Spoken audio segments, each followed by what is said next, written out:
When last we left off, we had the worst time ever.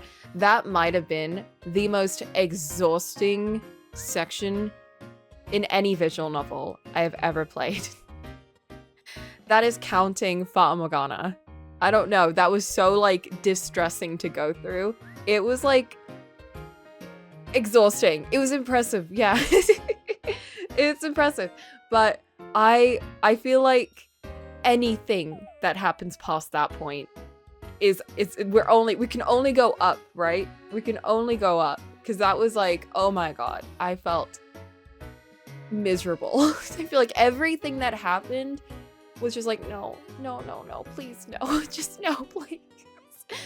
Hello, Leo. Merry Christmas. I hope you're having a lovely time, Leo. It is painful to see a character so aggressively unravel. Yeah, exactly. The whole time, I was just like, please, Kiona, please. I just wanted to jump in there and shake her. Like, no. Or get her out of there. The whole time, all I could think of was, please die right now so that you can go back in time. Please, can we get the bad end already? Because I don't want to see it get worse. But now, I feel like we can only go in a positive direction because we've told Nahima, and that's what I just assumed was going to be like the solution to everything. And it's taken us a while to get there, but I feel like now that Nahima knows, we have two brains who are, you know, working together. And the fairy is very helpful, but she is also a fairy. She doesn't really care that much. She's not as invested. Nahima is like, she fully cares about us. You know, she's fully on our side. She wants the best for us. And she also wants to be a part of that. So I feel like we'll only be doing better with her by our side. I also like that the fairy did bring up everything I was saying in the previous session, where it's like, why didn't you just call Nahima over? Why didn't you just like, wouldn't it have been so much better for you if you had Nahima by your side? But it kind of highlighted that, you know, Kiona is so far gone, she didn't even think about Nahima being there. She didn't even want to rely on her for that. So, you know, that kind of helped that theory kind of go down, because it's like, okay, so she wasn't even thinking about that. That makes sense. That makes sense, but I'm glad Fairy was thinking about it. Fiona turned to her companion, lost in thought. I wonder if I have offended her. Rather, I believe your godmother does not want to show affection. Perhaps it is a fairy custom. You did not seem so positive towards her either, or earlier. Well, this is all new to me. I'm just learning about your misfortune. Therefore, I cannot help feeling angry and wanting to find a culprit. I immediately thought that Lady Medea had misled you, but she doesn't seem to be a bad person, at heart, and you act like you've accepted her explanation a long time ago. I don't wish to become another burden when you already have to extricate yourself from this abominable situation. Oh, Nahima, do not say such things. I got into trouble all by myself. Even though I know that turning back time is not good for me, I fail to find another way to escape. This cannot continue. That's right. We also found out that every time we go back in time and circumvent our death, we are limiting our options even further. Or, like, the world tree is essentially trying to correct the timeline more and more the more we do this. Because of, like, timey-wimey stuff. It's so basically, we are more likely to die, and not only that, we're more likely to die painfully, like really, really badly, which is why our deaths are getting so much worse than the initial one, which was just like being drowned. And yeah, that means that does not bode well. That means we have to get the best ending now. We don't have many chances. Um, uh, Not this. Nope. There we go. In any case, I am growing wary of those time travels. I cannot stand it anymore. I do not want to have to erase everything again. That's right. It's because Kiona's brain can only hold so many memories too.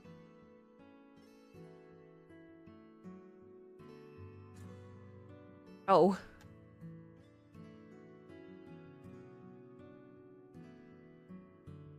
Dejected, the princess sat down on the edge of the bed and sighed loudly.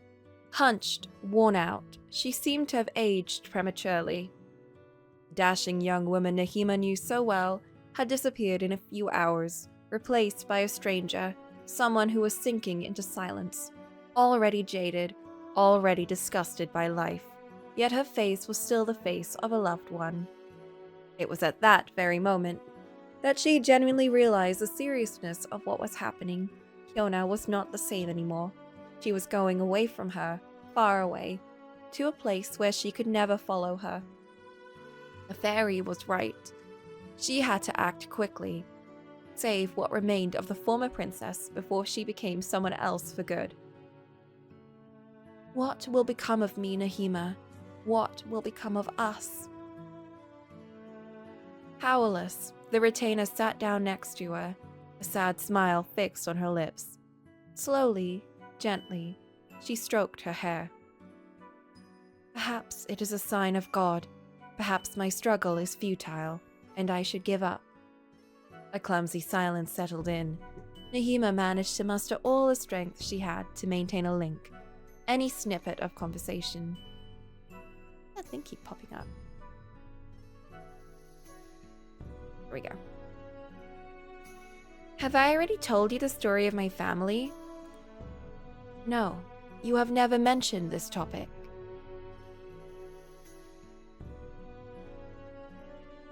My ancestors came from Africa in the hope of finding fortune in France, as they had heard that wealthy and prosperous kings were living here. Oh, they're in France! They were originally traders and were simply hoping to do business. They were ruined by a bad deal, and eventually reconverted into retainers, settling into Europe permanently. For generations, my family thus lived in a Moorish castle located in the south of France. The local ruler was perfectly integrated, and they happily lived there for a while. A long time, I should say. My mother was a chambermaid, and my father a hostler. Hosteler? They met in that same citadel. Sadly, war ravaged the entire region, and my father was killed by a stray arrow during the siege. Already pregnant, my mother took the decision to leave for the center of the country, in the hope that she would find a quiet land where she could raise me in peace. After days and days of walking, she finally reached your kingdom. She headed for all the little surrounding villages, thinking that someone would point out the nearest lord. However, some of them had been harshly hit by the plague in the past, and inhabitants had become extremely superstitious. Consequently, my mother was driven out of the pretext that foreigners brought misfortune, and she thought her fate was sealed. At least until she met your mother. As the queen was visiting the hamlet in which she had stopped, she came closer and begged us to give her food, as I had just been born and she was losing hope of feeding us both. Oh, and begged her to give us food. At least until she met your mother. Oh, wait, what? The sovereign was kind-hearted, and moved by such distress, she accepted to hire my mother in the castle. As time went by, they eventually befriended each other, and the queen appointed her as your wet nurse when you came into being. As such, we are foster sisters. Oh. You never spoke to me about it. Oh, it's not worth mentioning.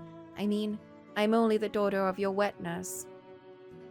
But it still makes me happy to share something with you, even if it is just the breast of a mother. The fact remains that my mother lost her life a few years later in a car accident.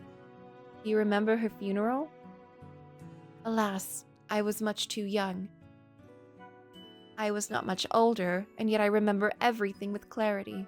The news hit me like a ton of bricks. I thought I was left with nothing, that I was abandoned. Yet I had a roof. I was helping a bit at the castle. I was getting along with the other children like Melisande and Adelph. And becoming orphaned overnight left me a deep wound. But becoming orphaned overnight left me a deep wound. I am sorry. Do not be. The queen took good care of me after my mother's death. During the burial, she swore that she would be there when I needed it most. She kept her word to the end. She was as a second mother to me. I admired her so much, and then she too left us. Oh, so her mother died quite late in then. Her passing left a new void, but this time, I was strong enough to overcome it. On her deathbed, she made me promise that I would look after you in her absence. I swore I would carry out that duty, that I would be worthy of the honor I received when she appointed me as your lady-in-waiting.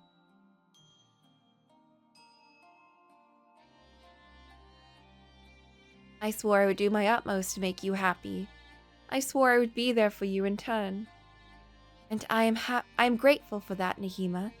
I would not have been the same person without you around.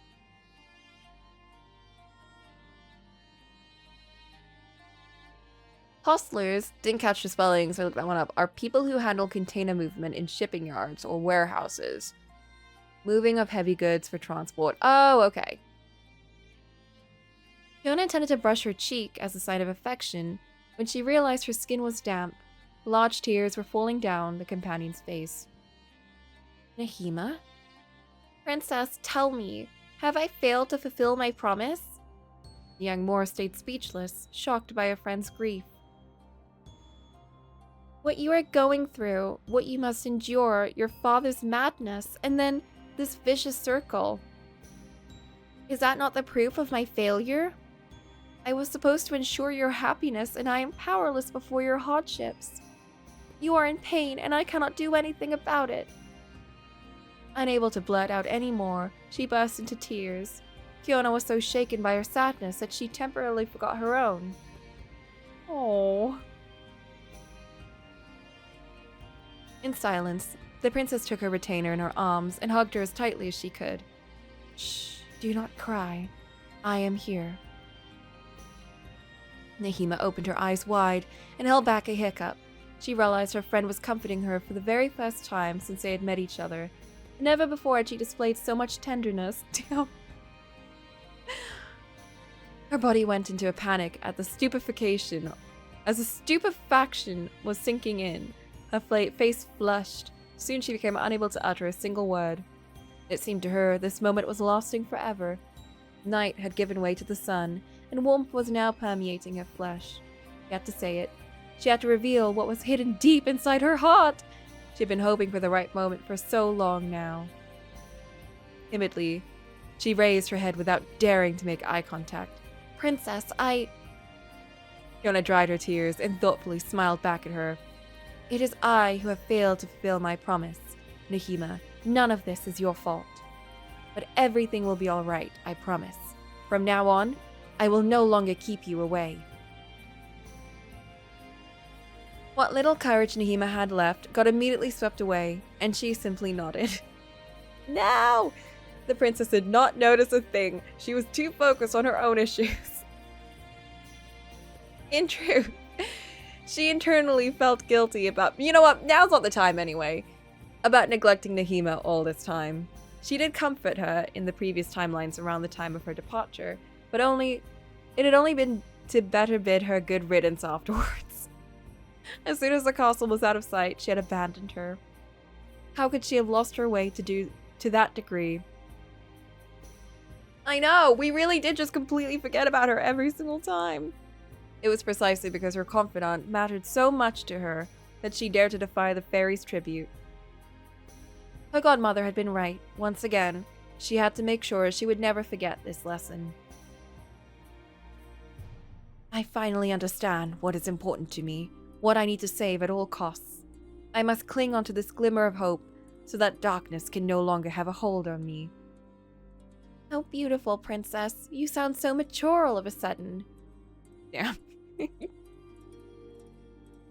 Fiona chuckled. It was true that her attitude had become oddly maternal toward her friend, as if their roles had been reversed. It had been the impact of her numerous time travels had on her personality. She felt surprisingly confident in her presence. as if she had become capable of everything. A strange temptation seized her as she was looking at her confidant. She wanted to embarrass her. Should she give in or resist? What a time. Sure. We haven't had fun in ages. Although there were far more urgent matters to attend to, she did not care and gave in to this irrepressible desire. You will always be my model, come what may. Oh, princess, I don't know what to say. You leave me an emotional wreck. I do not know if I have become any more reasonable, but I am starting to take perverse pleasure in teasing you. How mischievous of you! You know that I easily get flustered. All the more reason to continue. But you should see your face when you are pouting. You are utterly adorable. Increasingly disconcerted, Nahima attempted to steer away the conversation from the topic by flailing. Princess, now is not the time to play. We have to resolve a matter of the utmost importance, and time is flying by. You are right. We have little time left, and we already spent like an hour telling the fairy what happened, so. And then explaining it to Nahima. So I feel like, what's a little more time, you know? I feel like nothing has gone well, taking our time, or like rushing things and going straight in, you know? I feel like the more time we kind of meander, the better for us. I still have to make a request to my godmother to get away from my father without incurring fate's wrath. But I swear we will find a solution, together. Regaining her composure, the two maidens set to think about a new plan. Okay, here we go. Quite evidently, my previous attempts were not entirely silly. I admittedly committed mistakes, but I did have good ideas.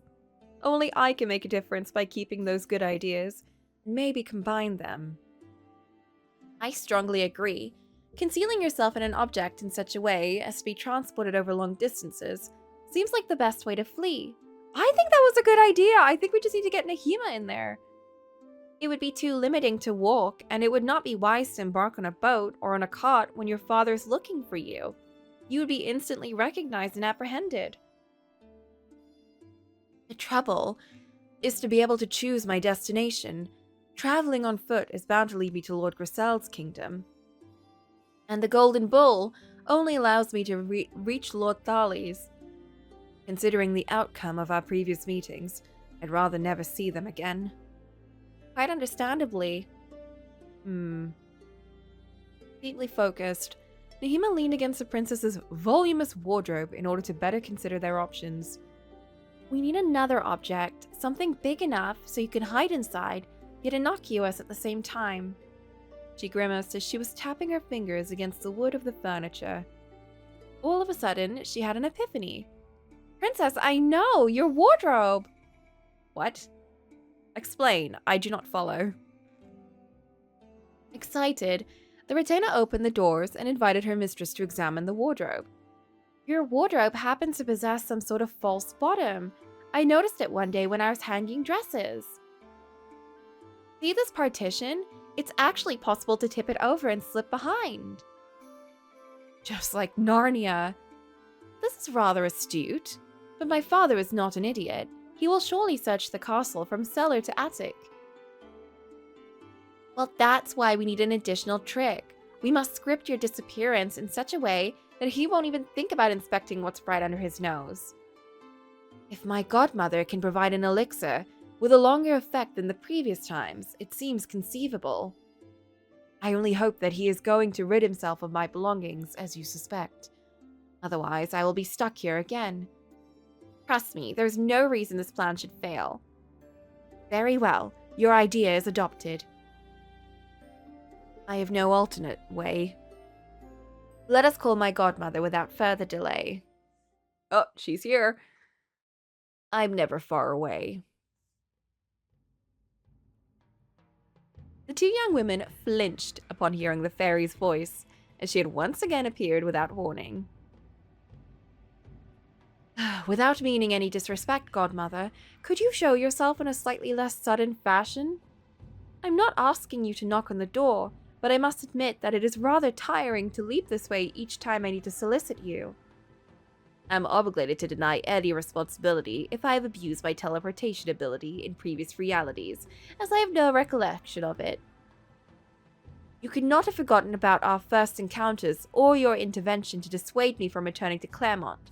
You inexplicably seem to take great delight in startling me. Really? Me? This is completely unintentional on my part, and I duly apologize. Fiona frowned. The fairy's behavior was so forced, it could not possibly be anything but deliberate. Come now. Is that her way to retaliate for my misdemeanor?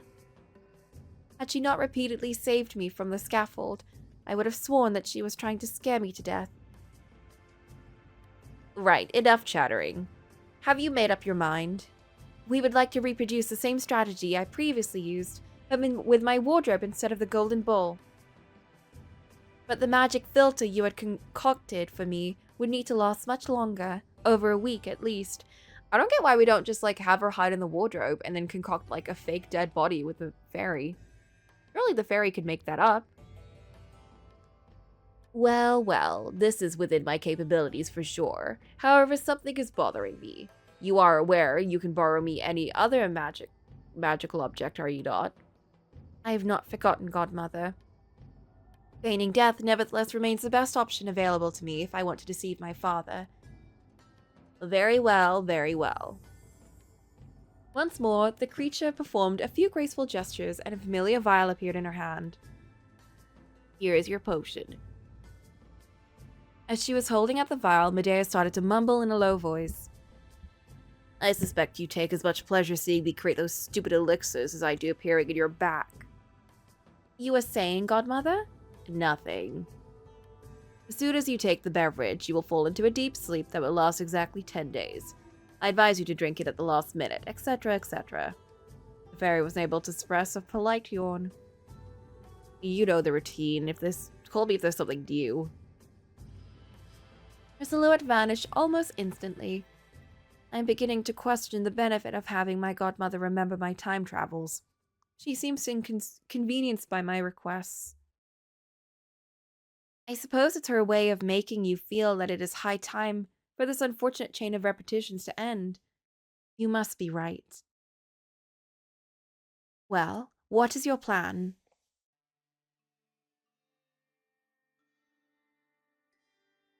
I'm counting on you, Nafhima. The lady-in-waiting proudly puffed out her chest. Do not worry, I will do my best to get you out of here. As the young Moor was preparing to slip into her wardrobe, she hesitated for a moment. Was she going to make the same mistakes? Was she going to abandon her servant once again? I promise to send you a letter once I am safe and sound. Thus, we will never truly grow apart. We will meet again in due course. Thank you, Princess. The prospect of hearing more from you soon fills my heart with courage. Couldn't we let the fairy let her know? Or tell the fairy to let Nahima know? You're back? Welcome back, Sage! We have decided to hide in our closet and hope that everyone thinks we're dead. It's quite simple. Once the princess was safe in her hiding place, Nahima worked on making the loudest commotion possible. No, please, do not hurt her! While screaming, she was blowing out the candles, vandalizing the room, and throwing the sheets through the wide-open windows. Help! Help! Oh my god, someone's abducting the princess! Upon listening carefully, she perceived frantic footsteps heading in her direction. With a satisfied smirk, she dipped her fingers in the spilled vase left lying on the bedside table and covered her face with water to simulate tears. She then regained her composure and rushed into the corridor while faking dread. Help! Oh my god, the princess! She immediately came across a handful of her retainers. Alerted by the noise, they had been the first to wake up and were coming to inquire about the situation. Oh my god, it's awful! So awful! I was bringing refreshments to the heiress, as she'd instructed me to, when a gigantic shadow suddenly whipped through the window. It was a monster as one had never seen before. Enormous, hairy. He had claws as sharp as blades, imposing horns, and a forked tail. Why are we making up this? Why are we making it less convincing? I knew it was the devil. He rushed towards Lady Kiona and took her away. The devil? Nahima, what are you saying? Why would he kidnap the princess? They're fully buying it. They know that he's real then. That's right. She didn't commit any crime. In a husky voice that makes you shiver, he said he was taking the daughter as a way to punish the father, that she would be going to hell because she was no longer protected by God, and that the whole castle would be cursed. Then he spread out his wings and he flew away. I tried to stop him, but he's too strong. This is ridiculous. Heavens, you mean that the wedding? The king's attempted incest is gonna cost him his lineage? I knew it was a bad idea. Okay, actually, this is really clever, considering everyone was against it.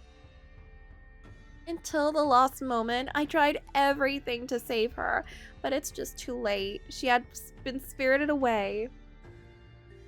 Devil had a 2-minute mono talk about his plans. Typical villain. He came out with everything. And Nahiba just sat there waiting for him to finish before she tried to stop him. Oh my god, princess, you don't deserve such a fate. What is happening here? Oh no, it's him. We haven't seen him in forever. I forgot about everyone in the castle, not gonna lie.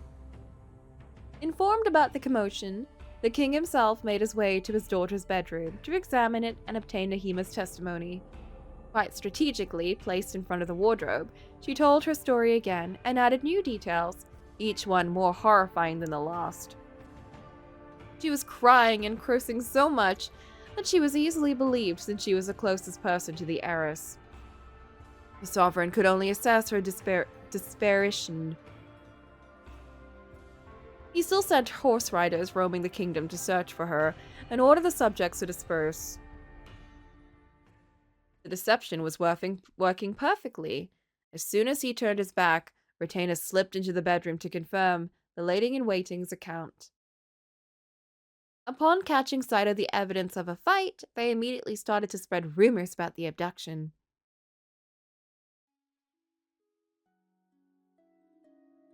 Oh. In the following days, the rumor grew and grew. Everyone was talking about the divine punishment, the young woman's misfortune. The kingdom's unrest was such that some affirmed that they had noticed a black angel at the time of the tragedy. Others were fearing the curse that could strike at any moment and were thinking about leaving the country. The king's counselors were among those. Those poor counselors, the triplets!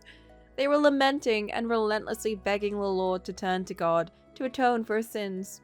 Alas, once again, he turned a deaf ear. Trying so hard. The king did not believe in this farce in any way. If truth be told, he did not believe in anything, and only had faith in the words of the druid who served as his trusted confidant. Why is the druid still around? Madness had eaten away at his heart so much that nothing could convince him to renounce his obsession, not even the devil. He therefore regularly visited his daughter's empty bedroom to ponder. What a pack of lies. The retainer is her accomplice, there is no doubt. I know you have fled, that this is only a ruse meant to deceive me. Traitress, I will eventually lay my hands on you. The despot was growing so enraged to see his prey slip through his fingers that he sent messengers to all neighboring kingdoms. Oh, god damn it. Where can we go to then? Lord Griselda and Lord Tharley both received a letter requesting them convey any information they could regarding the missing princess. But nobody had seen her. Every passing day, he would come to sit on the empty bed. He would pace up and down the rooms a few meters, again and again. Every passing day, he was instructing an ever-increasing number of now envoys to travel ever further. Yet those searches were beginning to cost him a lot, and without the marvelous donkey, he came to run low on money. Out of vexation, he decided to rid himself of many precious objects and demanded Kyona's cloth wardrobe be sold. He did not want to have it in plain view, as it had originally been chosen by his late wife. Yeah, she's still in the wardrobe! His servants promptly complied and carried it on a cart to the nearest marketplace. The piece of furniture was quite magnificently carved. Oh my, who's this guy? It therefore caught the eye of a wealthy merchant, who hurried to purchase it in exchange for a sizable amount of money.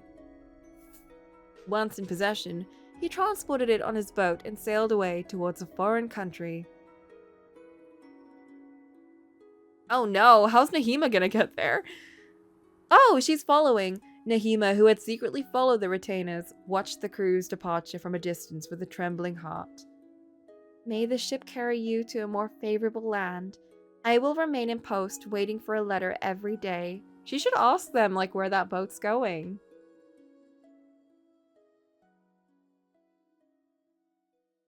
After a few days traveling, the boat finally stopped in the great seaport of Genoa.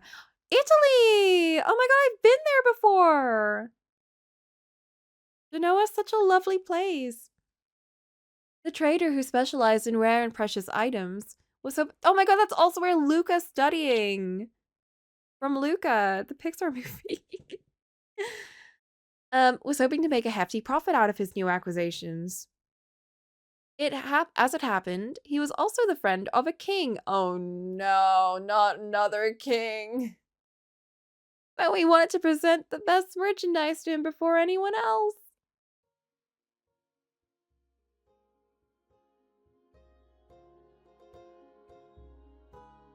How bad is this one gonna be?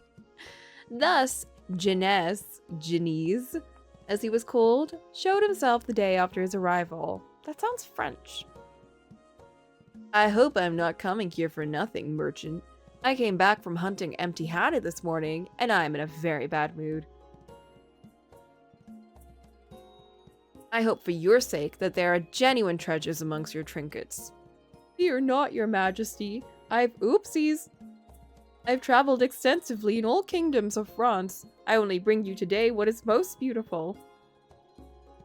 In particular, a ruined lord sold me a few of his finest jewels. Blah, nothing but worthless stones. It seems that you loved collecting them. The monarch sighed with a vacant look. That's true, but I grew tired of those sights, of those gemstones. I've decided to purchase only the most remarkable items I can find. Quality rather than quantity? Well, you are throwing a challenge my way, and I intend to rise to it. What do you think of this sublime harp? Towering, classically shaped, all made in mahogany, each plucked string produces an angelic melody. A trip to the luthier will be necessary to restore it to good condition. The previous owner took little care of this instrument. A beautiful object, but I don't practice music very frequently. Very well, I have a fairy key that is said to open any door. A key? Come now, what a ludicrous item. Why not flower pots made of solid gold and embedded with rubies? Whoa!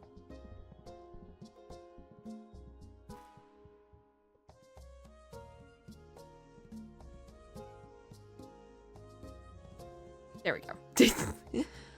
Besides, I absolutely don't believe in magic. Also, are you going to try to sell me 7 league boots? The trader began to sweat profusely. He had completely forgotten the sovereign's aversion for unholy things. His oversight would cost him dearly. He had to tread carefully. I would not dare, my lord! You have known me long enough to be aware I don't enjoy fairy tales, merchant. Show me a relic, then. We shall speak. Well, I don't have this kind of item in my hold. I've not forgotten about your request to find a fragment of the Turin shroud.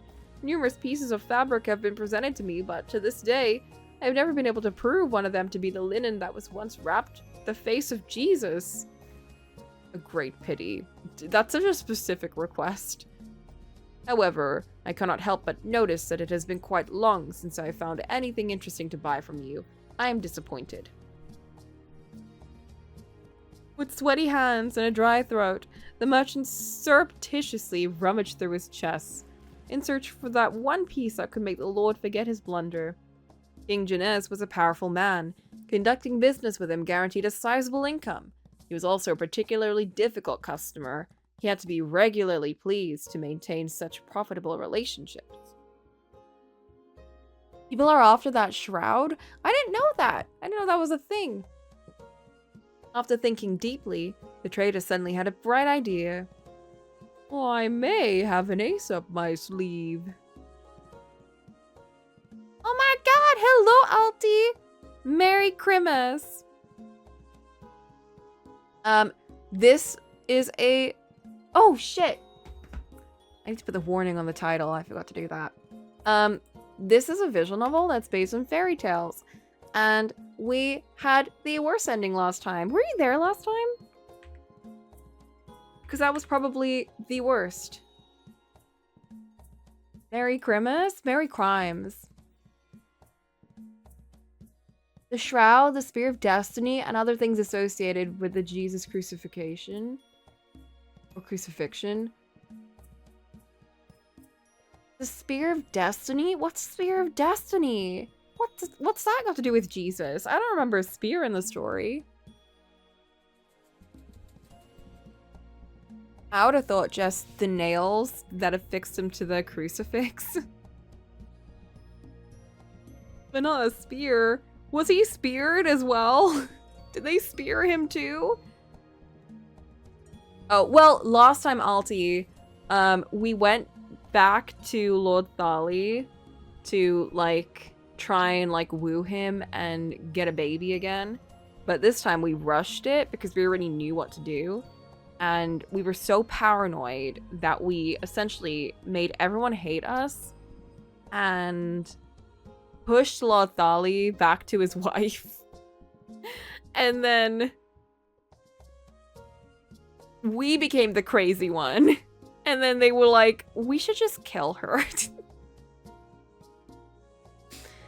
So in all of their generosity, they decided, we'll put you out of your misery by putting you in a barrel that is filled with nails so that you may, with holy water, so that you may, you know, maybe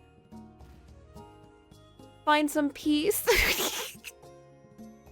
And also take your baby from you, you know? We'll do you a solid. It's crazy. But luckily, we came back from that with the fairy's help. Oh, also we pissed off the fairy super badly in that timeline. And we've decided, hey, things are not going well when we do things by ourselves, so we're actually gonna tell Nahima what we're doing this time. And we're gonna contact her as soon as we get back to wherever we're going. So we hid in our wardrobe, Nahima pretending the devil took us, and everyone thinks the devil is now, you know, involved to save us from our incestuous dad. Or I guess to punish us for our incestuous dad. I don't know. Depends on what devil it is. Crazy route. It was depressing. We were like full on just spiraling out of control. The spear that ended his life when he was on the cross. Oh! Why would people want that? I didn't realize it was a spear. I just thought he was, like, made to bleed slowly and die. Okay, what does this guy want? All these princes suck, but this is their new king, I guess. I guess, you know, positive thing for the girly in that route, the wife. Her relationship with the prince was restored and she was happy instead of crazy. So, yay. Yay for her. I recently acquired a wardrobe unlike anything you've seen, so lavishly adorned, so intricately chiseled, it could only be owned by a connoisseur such as yourself. Janez's curiosity was piqued. Really? Show me and I shall be the judge of that. Oh boy. We are in the wardrobe right now. Without further delay, the merchant showed the king around his holds and presented Kiona's wardrobe to him. He examined it from all sides, to the merchant's great relief.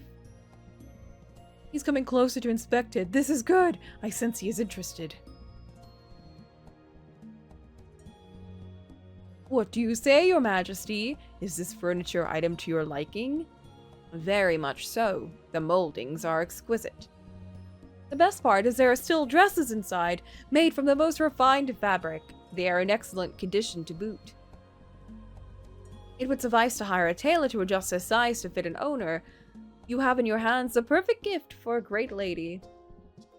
I would not have any use for that. I'm still widowed. Oh no. The merchant skillfully rectified his mistake. Well, certainly, but I assume you intend to remarry soon, do you not? Would a courteous present not be useful to win the heart of your future wife?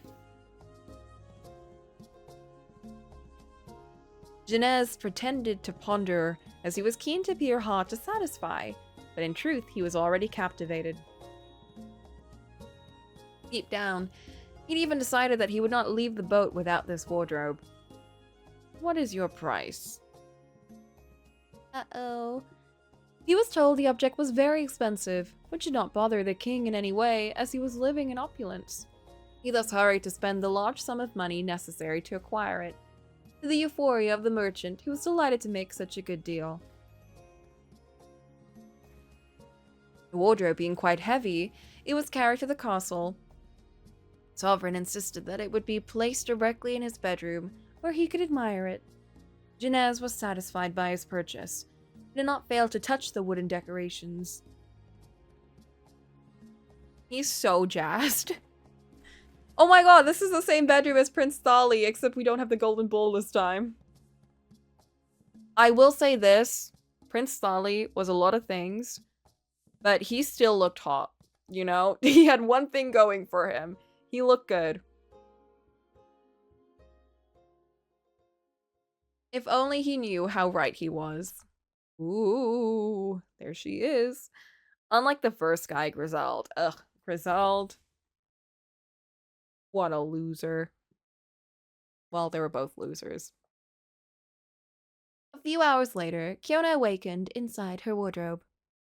It was not as dark as inside the golden bowl, but therefore she managed to stay calm.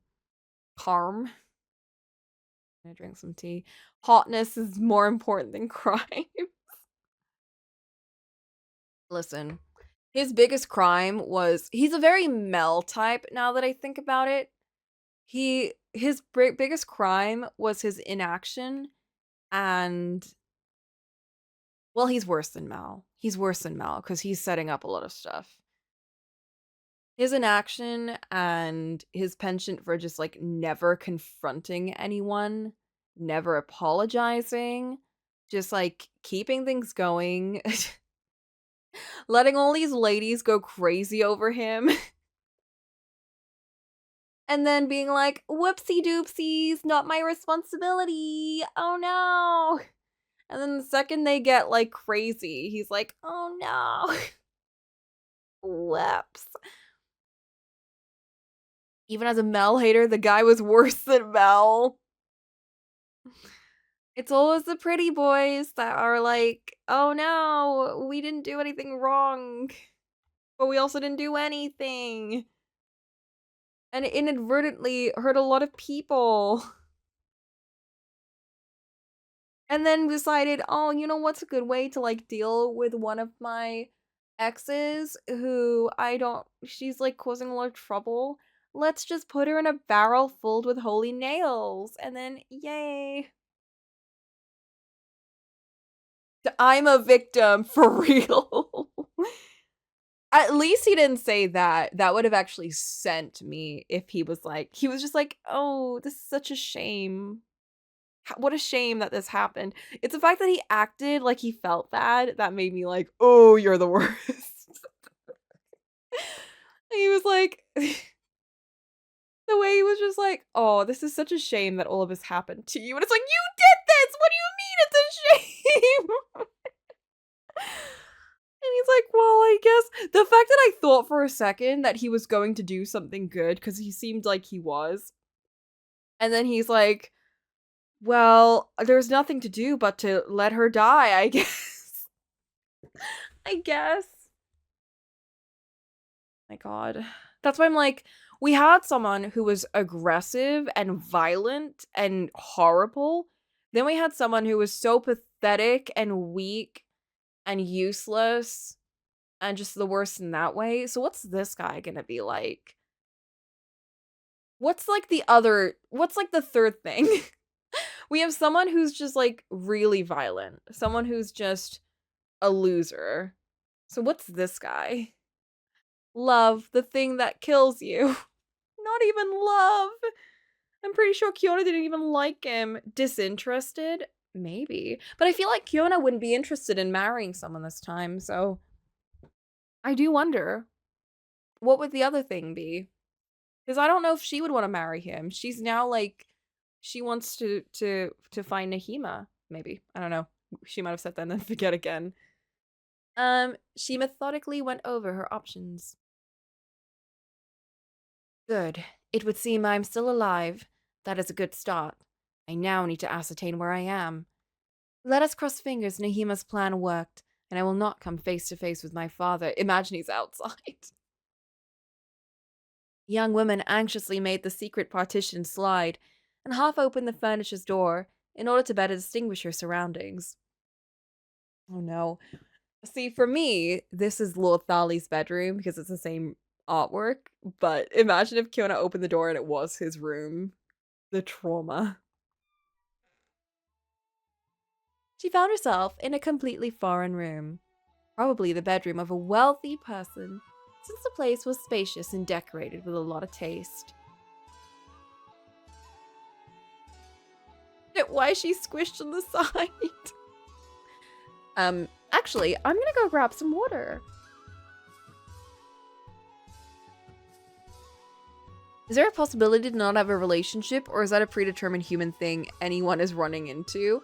I think, in terms of like the end, yeah. I think there's like several options at the end, including like being with a prince, or I think Nahima and the fairy are options. But I think they're the main ones. I think the princes are like that's also a thing, but maybe you shouldn't. But I think one of the main ones is also just not, like, being in a relationship with anyone. It would seem everything worked as expected. Carefully, she made sure that she was alone before she came out of her hiding place and stretched her legs. She took that opportunity to analyze her new environment. It was likely bought by a noble, but I must not drop my guard just yet. I know nothing about my owner. Is it a man? Is it a woman? And more importantly, is it someone I can trust? Considering my recent misfortunes, I cannot take the risk of falling into the arms of a violent lord or a liar. The princess bobbed her head with wisdom. Here is what I am going to do. I will only reveal my existence once I am sure that the one who bought me is a charitable soul. Her owner, what a strange way to put it. Yeah. Saying as if he didn't buy you, he bought the wardrobe. Just climb out the window and run away. In the meantime, I will continue to glean information. At the slightest hint of a threat, I will flee from the house and seek fortune elsewhere. No! As she was hungry, Kiona sneaked into the corridors in search of food and lost no time finding the kitchens, left unattended. Thrilled by the opportunity, she stole a chunk of bread as well as some fruits because she could easily eat those on her way. Damn, is no one around?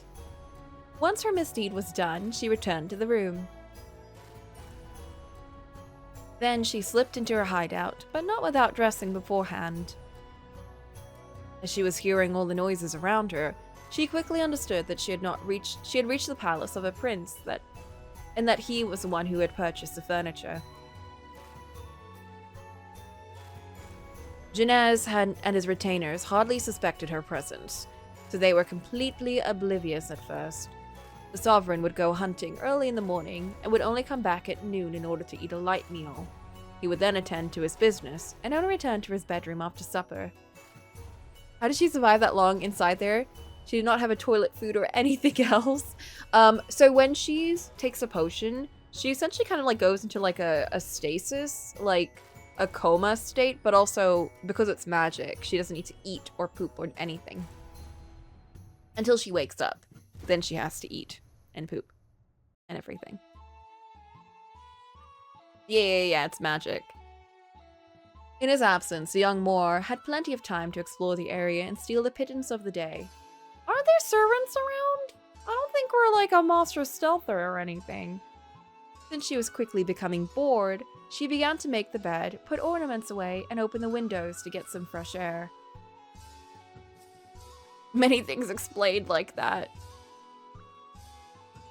The servant who came to change the sheets and sweep the floor every afternoon would never stay very long, but she still noticed the furniture items had moved. Gradually, the domestic staff started whispering that a ghost had elected domicile in the king's quarters, and that objects would frequently trade places. The food disappeared. Disappearance was attributed to the same ghost, which was believed to have starved to death in its previous life. Genez himself was forced to pay attention to this little game, which fortuitously coincided with the purchase of his wardrobe. Since he did not believe in fairies, he suspected a thief or a rascal was playing a trick on him. I will catch this scoundrel red-handed, and I will show him. Uh-oh. A few days later, he concealed himself after claiming he was going to go hunting, so he could be sure once and for all. Fiona did not waste any time, and quite innocently stepped out of her wardrobe. She began to do a bit of cleaning, as usual. His face! The king stood there open-mouthed, and it took him a while to be able to fully understand what was going on in front of him. He nonetheless managed to come to his senses and leaped out of his hideout. Hiya, Satin! Normally a king would execute anyone who is hiding in his wardrobe without his consent. Well, he looks a bit dumbfounded, so who knows what he's gonna think. What are you doing in my room, young lady? The wardrobe, meet Genez. The heiress shivered, as she did not expect to be confronted by her owner so soon. Stop saying that! She had only seen him through the wardrobe's opening, so she was disconcerted to formally meet him for the first time. Why the blush?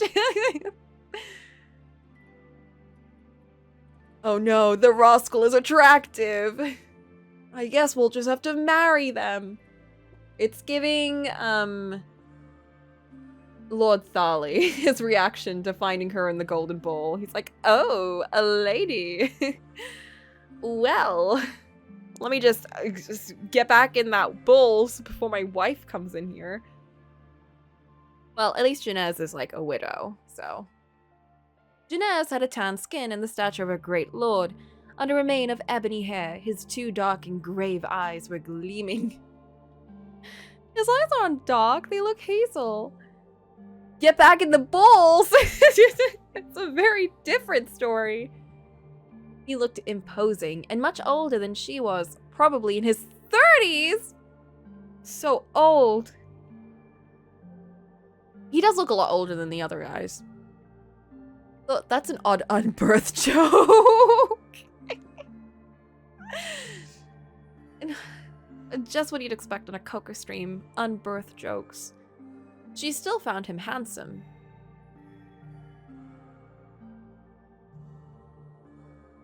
Apologies, my lord. I saw like the auto mode pop up for like a second. I don't even know what was held. Flint got that in microseconds. Maybe his is at least a bit more wise than the youngster nobles. You would hope. That's why I'm like, that's what I'm saying. I'm like, what could his deal even be? He just seems sad from his wife, maybe. Like, do you think he might be normal and this time it might be us just being like, we want to go find Nahima, actually. We don't want to date a guy, actually. Apologies, my lord. My name is Kiona. I am the daughter of a French king, and I came to seek refuge in your lovely country. Why, beautiful creature? What happened to you? The princess was reluctant to answer because she had revealed her story to her previous suitors. She chose to do the opposite. That way, she hoped to ward off the bad luck that was hanging over her. I cannot speak about my past. Let me know who your father is, at least. I've been trapped in the wardrobe for far too long, and as a result, I have forgotten his name. The good excuse. Even though the age is another question and should remain unanswered, or else the police is gonna knock on his door. Yeah. Because don't forget, even in the old ages, age gaps were still an issue, so it's not a good excuse either way. Anyway, although the stranger refused to reveal why she was hiding in a furniture item, the monarch disregarded the small detail, for he had something in mind. Rest assured, you are now under my protection. What am I thinking? I have yet to introduce myself. I am King Janez. Come with me. I will show you around my property.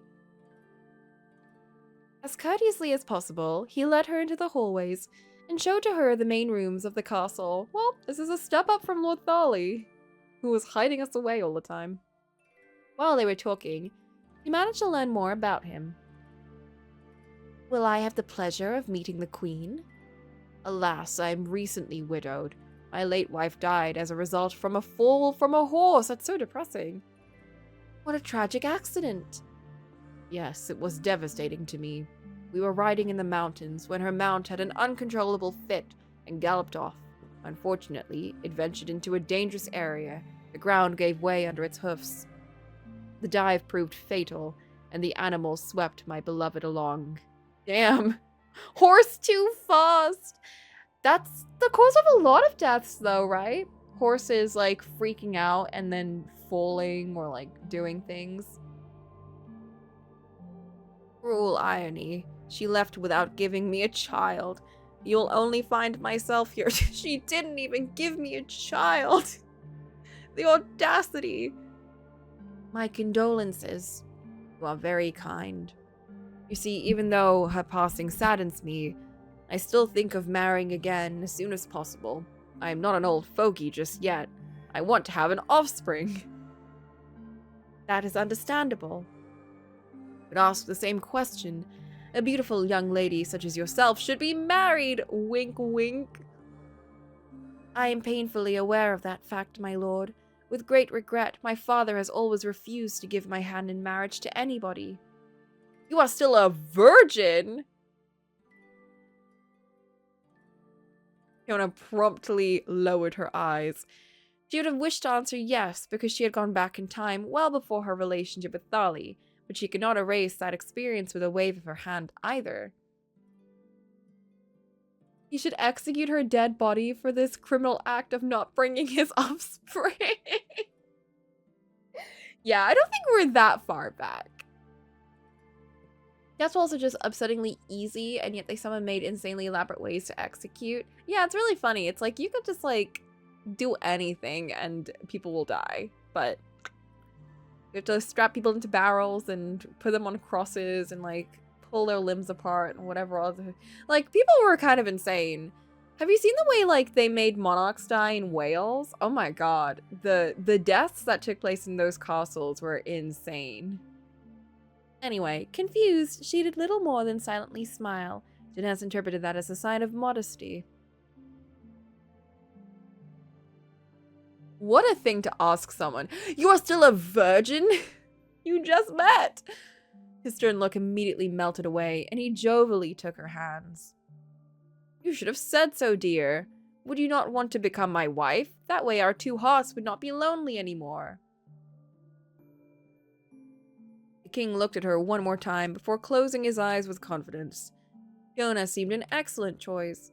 A young, good-looking, still a virgin, and endowed with all virtues, she expressed herself with ease, which gave away her privileged upbringing, and she acted very gracefully. To top it off, she was desirable, which he quite liked. My lord, is it true? Do not play a joke on me. We should have done this from the start. I'm absolutely sincere. I do not know what to say. Say yes, and we will both be fulfilled. The princess had overcome so many hardships for the sole purpose of becoming queen. She hardly dared believe her dream was handed to her on a plate. She had such a strong emotional response that tears furiously escaped her eyes. Dinez may not have been an attractive young man like Griselda or Thali anymore. I don't know why we keep thinking Griselda was so attractive, but you know what? I can't judge Kiona. She hasn't met any men. At that moment, he seemed to be the man she needed. He's good enough. There's even ways to make rats dig through you for execution. Ew! I gladly accept, the sovereign exalted. Heart of my heart, my soul, my hope. Old, how she likes it. We must celebrate our wedding as soon as possible. Damn, okay. Well, this is going a bit too well. Without further delay, he led her to the dining area, where a retainer was quietly setting the table. The king beckoned her to come closer, which she did. Lady Kiona, this is Louise. From this day forward, she will be your companion. She will take care of you and bend over backwards to satisfy your every need. The servant politely bowed down before her. Pleased to meet you, madam. I would like to celebrate our wedding as soon as possible. I will thus summon my counselors at once so we can prepare the ceremony. Should probably have talked to everyone before this. Yuri side quest. For sure this is gonna be like, he actually has eaten his queen. It's gonna be like crazy dark or something. I don't know. I kind of feel like he's gonna be normal, but maybe we'll realize that we don't want to marry a king, you know? Maybe we might realize that we don't want to be with a guy. Certainly, my lord. She looks so done. Overexcited, Janez kissed his betrothed's hand and walked away through the nearest door. This way, please. The donkey is dead, Satin. We can't be with the donkey. The woman called Louise did not seem very accommodating. She was not trying to start conversation at all and would answer any question in the vaguest, most concise of language. Oh. Side quest. Kill the king! Kiona had to acknowledge that she could not get anything out of her. Thus, she let herself be guided through the corridors, deep in thought. It was not uncommon for a girl from a good family to marry a man 10 years her senior. She was therefore not shocked. On the other hand, she could not say this entirely new situation was not filling her with apprehension. Perhaps when her future husband seemed so impatient. That's true. A few hours later, the princess sneaked into the palace's gardens under the cover of night. She was so consumed with anxiety and uncertainty that her heart was pounding, so she thought she ought to confide in someone to ease her mind. And who else but her godmother? Hey, girl! She whispered to summon her, and the fairy materialized under her eyes in their usual swirl of colors. What could I do for you, child? I am well aware that you do not like to be disturbed, godmother, but I really need to talk to someone. I cannot sleep. I am preoccupied. The creature chuckled softly, with fire eyes on her. No harm done, as long as you don't insult me. Kiona immediately lost her composure, as red as a beetroot. Jokes aside, I'm more than willing to help. Speak, what are you concerned about? Well, this is quite an embarrassing matter. Since you are a girl yourself, I was thinking you might understand. Although I suppose you do not have this kind of problem as a fairy. Don't beat around the bush, love. I am mature enough to talk about sex, if that's what you were trying to imply. I was wondering, am I still a virgin? Well, now that is an interesting question. The issue is that Lord Janez absolutely wants to wed virgins. He was quite clear about it. Considering that he proposed to me, I do not want to deceive him. But I had a relationship with a man in the previous timeline. Was that erased by my time travels? I don't know what to think anymore. The wedding occurs in a few days, and I am in anguish at the thought that he will find out whether or not I have lied during the wedding night. I think your body is gonna undo itself. And really, that's the only thing that, like, men care about when it comes to virginity. Because, like, it's not real, girl. But you don't know that. You'll never know that. It's okay, it doesn't matter. He will surely see the difference, will he not? The men care about, excuse me.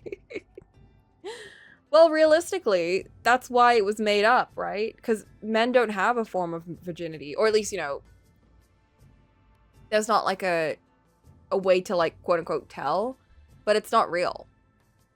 It's only like a thing where anyone who has, like, you know, specific sex organs that have that people will, like, you know, oh, I had a joke, but I think it's too graphic. Oh no. Depends on what you define as virginity. Well, the idea of virginity is just you've never had sex with anyone is the idea. And for a lot of people to tell, it's, oh yeah, if, you know, you've popped the cherry without getting too graphic. Which is funny because you can do that through anything. You can do that if you, like, do yoga or you ride a horse or anything. It's not real. It doesn't matter. Many consider the act as the end, as like the way to end your virginity. Not initially the body difference. You could define it as such.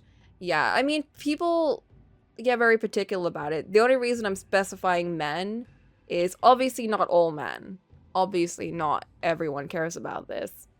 But it's become such a thing on the manosphere lately. You know, the whole alpha male type thing where they're like, ooh, you know, a girl needs to be pure. It's that sort of like Madonna versus the Madonna horror thing where it's like, you know, you should get with lots of girls, but your girl needs to be pure, you know, that kind of thing.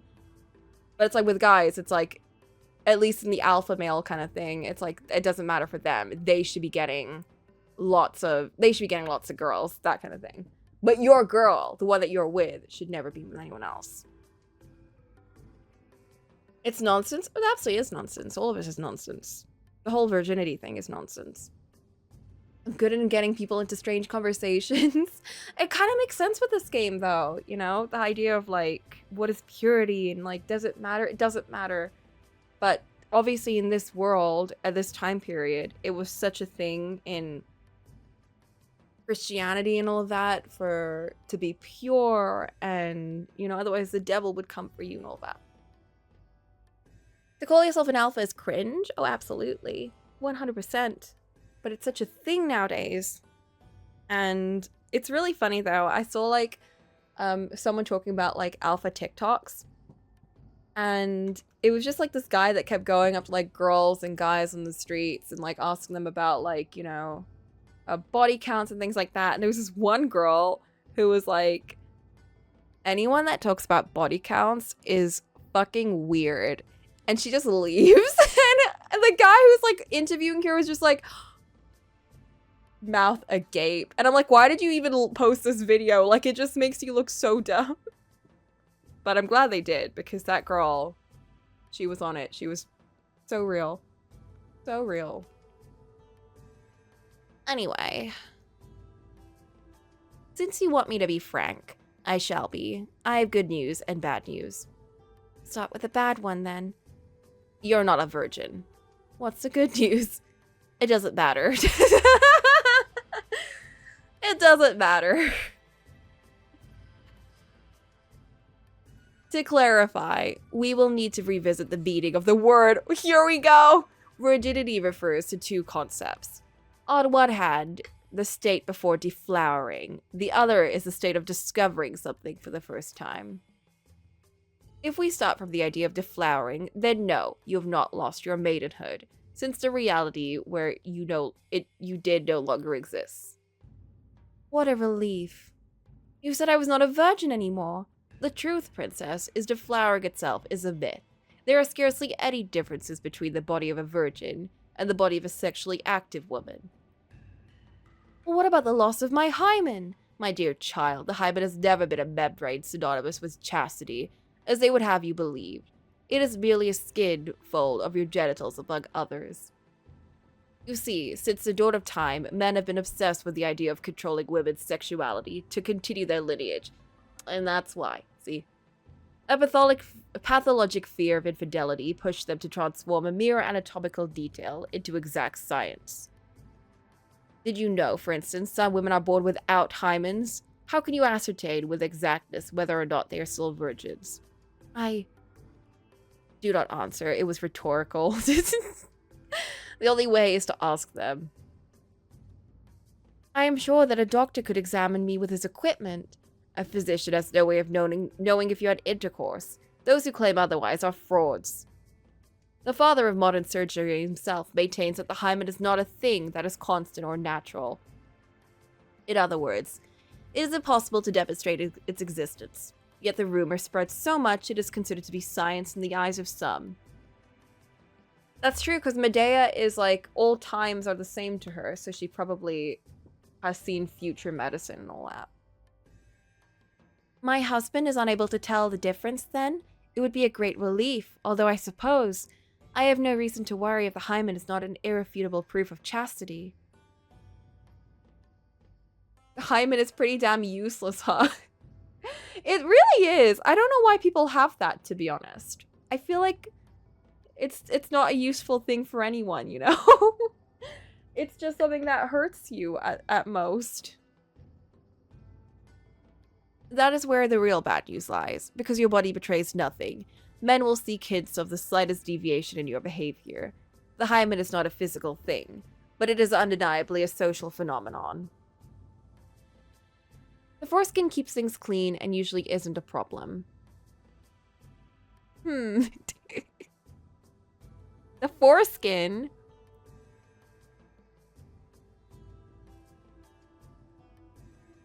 You mean for like a penis? Oh, as in like the difference. Yeah, I feel like comparatively, like the hymen does nothing to help. I don't know. Is that like, is that what you're talking about? Or like, yeah, I feel like that does nothing to help like people that have a hymen. Seemed like I came at the right time. I can answer the question. Not beneficial. Yeah. I needed to translate hymen first. I don't know what else people call it. The flower. Why is there like a why? Oh wait, no, I know why. It's because in a flower, when they reproduce, the organ that uses to reproduce looks similar to a vagina. That's why. I remember, because when we were learning about flowers, and we're being like, hey, that looks funny. And people, like, kids were joking about it. In Germany, we call it Jungfernhorchen. That's a very long word for it. That's a lot of syllables. Jungfernhorchen? I don't think I pronounced that right at all, Sage. I'm so sorry. Virginity skin. Oh, it's specifically called virginity skin? Interesting. Hymen is actually meant as an extra separation so that female babies don't get infections, since everything is so close in this area.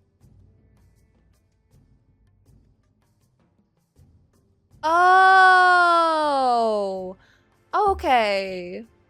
That makes a lot more sense. Okay.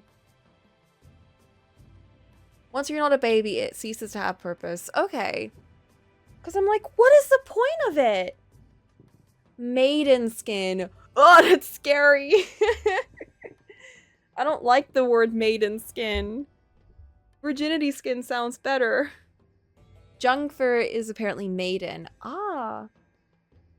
Is it like, wait, is it Jungfer or Youngfer? Interesting.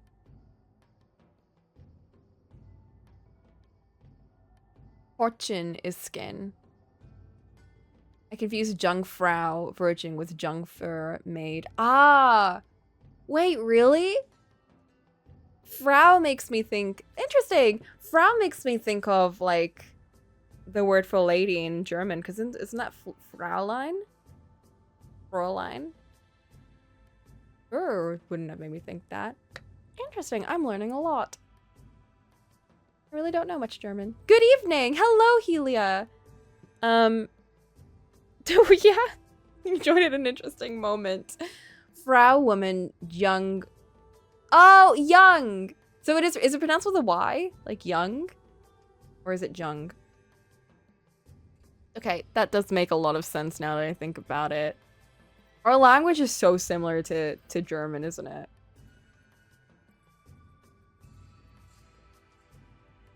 None of them? Wait, what is it then? It's not young or jung? G. Gung. Oh, Gungfer?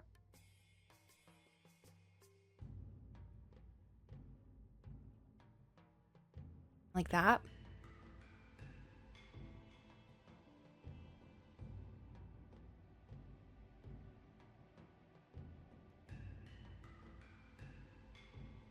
Interesting. Okay. I like that Fairy is so knowledgeable about all of this. Because she's like, you know, not strict. She's not like trapped in the past. She's not trapped in this world. Not capable to give pronunciation through text. No, it's fair. It's really hard to describe pronunciation through... Oh, I should Google it. Wait, is it different? Is it not that? Let me look it up. Pronunciation. Let's see.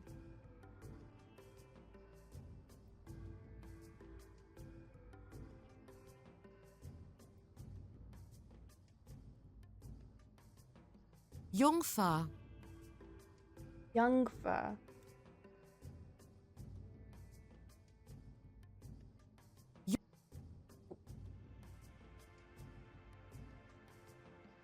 Jungfer. No, it is with a Y. Jungfer. Old maid. Alt Jungfer. That's different.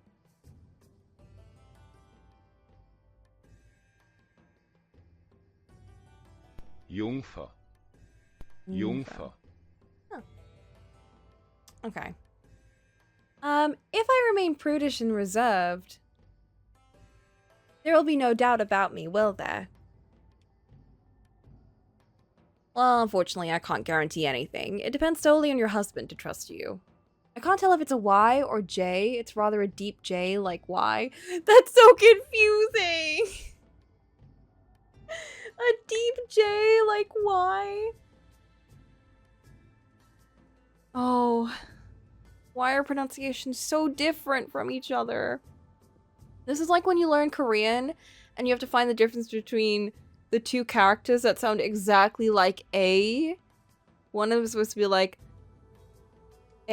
I and A. It's like the exact same thing. Or like the O sound. One of them is just like O with AU and the other is like A or EA or something. We have that awful thing. B? That does not make sense. What is that? Beta?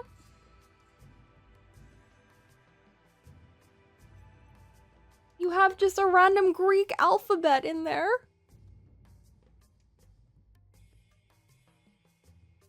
If he suffers from paranoid tendencies, you can be certain the slightest irregular breath during intercourse will become suspect. Oh, especially since he's like more experienced. Conversely, if he's accommodating, you'll be able to act as you see fit. Incidentally, this is all the trouble I wish on you. Thank you. I did not imagine virginity to be such a complicated matter. Yet we have only alluded to one of the two definitions I gave you. Do you remember what the other one was? I think it was the state of discovery. Exactly. Your body makes no distinction. There is some innocence in experiencing something for the first time. Once the unknown has been domesticated, it loses part of its magic. This is exactly what is happening to you, Princess. It is true that in the course of my travels, I have become more and more disillusioned. I have lost my past innocence. There is nothing sad about it. Each learning process gradually makes way to experience and self-confidence. A young painter can go into raptures about the apparent witchcraft exerted by his masters. One day he will know how to use those same techniques in his creations. His art can only become better, and he will in turn be able to train apprentices. This is a weird, I get where she's coming from, but the whole training apprentices is kind of funny in relation to, like, sex. But it does remind me of George. I feel like George was... This is what George was talking about. I still have the feeling that a part of myself died away. What has happened to the gullible Kiona, whom Fleur rebuffed because she did not know how to sweep a house? You're not the same girl I met, that is true. That Kiona may no longer exist, but another one has taken her place. A more mature Kiona, who will perhaps know what she wants a little better. Your body may be a blank slate, but your mind is not. It is made of scars, wounds inherited from your different experiences. I am a casualty of life. How lovely. Thank you for cheering me up, Medea. You can lament, find it regrettable. That is not my point of view. Never forget, this is what makes you human. I like that she's putting this idea of loss of innocence as a form of, learning. You know, like, developing skills instead of, like, you've lost something. It's like you've gained things. No individual can be perfect and immaculate. If that were the case, life would be quite bland. Even if you disavow her, I quite like the Kiona who is standing before me. The princess almost choked in astonishment. For her godmother to compliment her was not an everyday event. Treasure this moment. You use it when you have a word with double S's, which is not swingable in between method to segment words and syllables. They just let's put it in. You just have to learn them by heart. We also refer to it as long. Oh, so it's like a big S sound thing. Taking advantage of her alarm, the fairy pressed an accusatory finger on the tip of her nose and snorted with amusement. Go to bed, love. You need sleep for the big day. And if you feel your husband wants blood, there's always the good old chicken liver technique. Do call me beforehand. I will help you avoid infection. What? Wait, so her body isn't reset? Or did she just say, in case you don't have one, we can just... I had not thought about it. I did not bleed with Lothali, and he never pointed it out to me. If the monarch happens to believe it, he is going to want to check the sheets. A little bird tells me that this is going to be the least of his worries. Be a dear and go back to sleep. Yes, godmother. Ew! With the teasing words, she vanished into the darkness.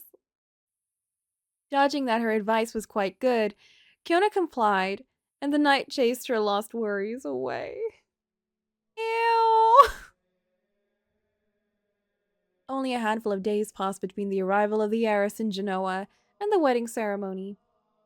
She barely had time to familiarize herself with the unknown castle. In contrast, King Genez acted in a positively charming way towards her.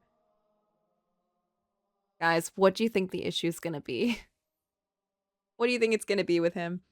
The nuptials were celebrated with great fanfare, and he led her to the conjugal bed with panache. His conquering smile faded away the moment their marriage had been consummated. The princess was not so greedy, since Lothali before him had accustomed her to the bare minimum. Yet that night, the king struggled and exhausted himself so much, the very next day he ordered a blanket and nutritious biscuits to physically recover. In fact, it did not even once cross his mind to check the virginity of his wife, which was not a bad thing for her. Kiona did not hold it against him, as she was used to the unfulfillment of her needs. Oh no. She's so used to being, like, having the worst experiences in bed because of Thali.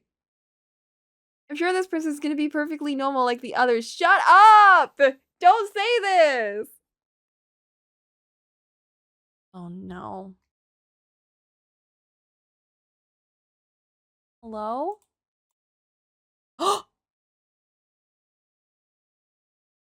The game crashed. The game crashed! No! What happened? Just like with Nikki, now everything is crashing. Hold up, let me get that again. He was that bad! It was that bad. Oh no, sex so bad it crashed the game. Making the game crash is new!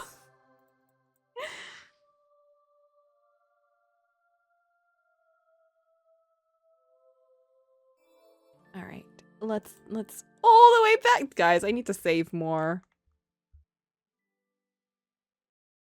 Okay, we can't, is there a way to, all messages, okay.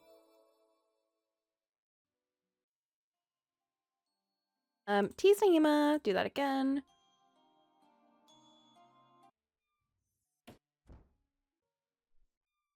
Okay, careful.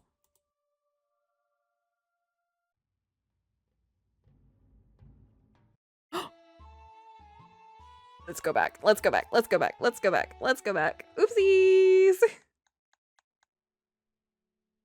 There we go. Okay, let me just fix that. Scene messages only. Save. Here. There we go.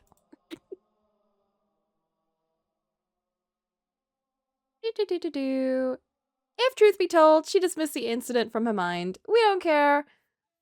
No one saw anything. Don't worry about it. In fact, let's take a little break. Where is it? Where is it? No, that's not it.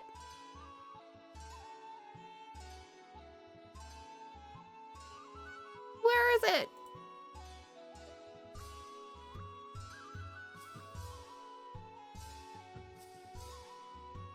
How do I get the menu again? That's not it. What am I looking for? I'm looking for the treasure chest, like our menu to look at the archive.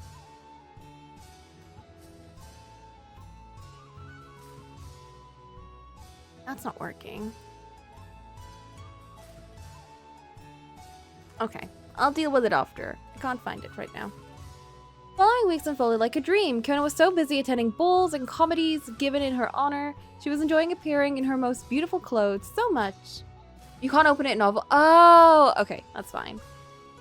That she could not think about anything else. Janaz seemed madly in love with her. He was showering her with luxurious gifts and indulgences. Court ladies respected her. Everyone would bow down in her wake. In brief, she was finally enjoying the recognition due to her standing. The slightest displeasure, she only had to call her companion, and she would comply with her orders in every way. Doesn't our companion hate us? Okay, here we go. Oh, there it is. Extras. Alright, what did we find? We're getting close to finding all the stories. Princess and the Pea, published in 1835, is one of the first tales attributed to Hans Christian Andersen. Very brief, it narrates the quest of a suspicious prince who wants to ensure he marries a true princess, without ever succeeding.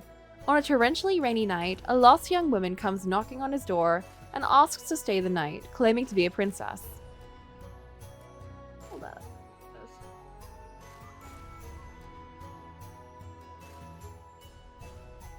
Lower the volume a little bit. To unmask her, the old queen places a green pea at the bottom of the bed and covers it with 20 mattresses and 20 duvets. When she is asked if she slept well, she complains about atrocious back pains. The gathering acknowledges that only a princess would be so delicate, and the prince weds her at once. Next, the Snow Queen. This story. I don't know all the other renditions of it, except for the one that came on TV, on like BBC in like 2010 or whatever. And I remember it being really weird. Anyway. Another fairy tale by Anderson. The Snow Queen is a singular work published in 1844. Contrary to what its title suggests, the eponymous character is quite secondary. It is mostly the initiatory journey of two children. The story begins when the devil creates an ominous mirror which has the property to twist reality, making the good and beauty appear vile and monstrous. Imps take possession of it and fly away towards the kingdom of God, determined to mock the reflections of angels. But they inadvertently let the mirror slip, and it shatters into billions of tiny pieces. Oh, I remember that! While maintaining its evil properties. As the wind scatters the fragments, some of the small as grains of sand, humans get them in their eyes and start to perceive the world in a completely distorted way. It is unfortunately what happens to a little boy named Kay, I remember that! Who receives a fragment in his eyes and a fragment in his heart, becoming cold and indifferent. He follows a big white sledge, which actually belongs to the Snow Queen, and arrives at her castle. His friend, Gerda, will now have to go on a dangerous journey to find him again, and will come across several fantastical elements along the way. That's right! Three Little Men in the Wood. Another tale told by the Grimm brothers in the first volume of Children's and Household Tales. The Three Little Men in the Wood offers a variation of the kind and unkind girls motif.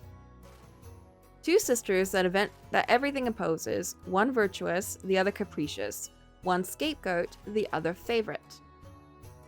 The heroine is sent to the forest in the middle of the winter to pick strawberries and meets three little men. Through her kindness, she passes their test without knowing it, and they reward her by predicting she will marry a king, making it so that gold falls from her mouth at every word. That seems like a terrible thing. Jealous of this gift, her cruel stepmother asks her own daughter to go into the forest, but she fails the test. Instead, the little men predict she will die a horrible death, and toads come out of her mouth at every word. Beside herself, the stepmother kicks the poor girl out of the house as revenge. Fortunately, a king passes by in his carriage, touched by her distress and beauty. He takes her with him with firm intention of marrying her. A lovely child is born of their union, but her family gets wind of her happiness. The cruel stepmother and her daughter immediately go see her with bad intentions. Wait, I thought this was a stepdaughter.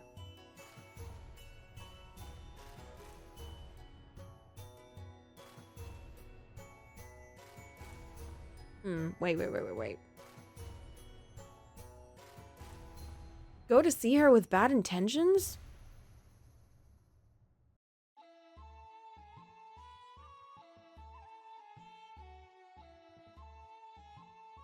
Did she kick out the other girl? I guess she kicked out the other girl, and then the king finds her. Okay. As soon as the king has turned his back, they throw the queen in the river, and the daughter takes her place in the bed. To conceal their misdeed, they pretend the queen is sick, but the king eventually discovers the truth thanks to the ghost of his wife. He then asks the cruel stepmother what fate deserves someone who would dare to get someone out of their bed to toss them out the window.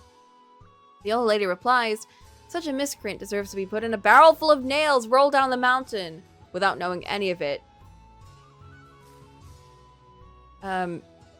She has just stated her own sentence. Oh, okay.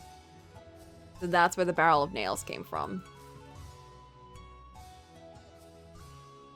Giovanni Francesco Straparola recounts in the first volume of Facetious Nights, story of Tebaldo, Thibaud in French, Prince of Salerno. He wants to marry his daughter Doralise. Okay, it's another version of donkey skin, even though the donkey is omitted.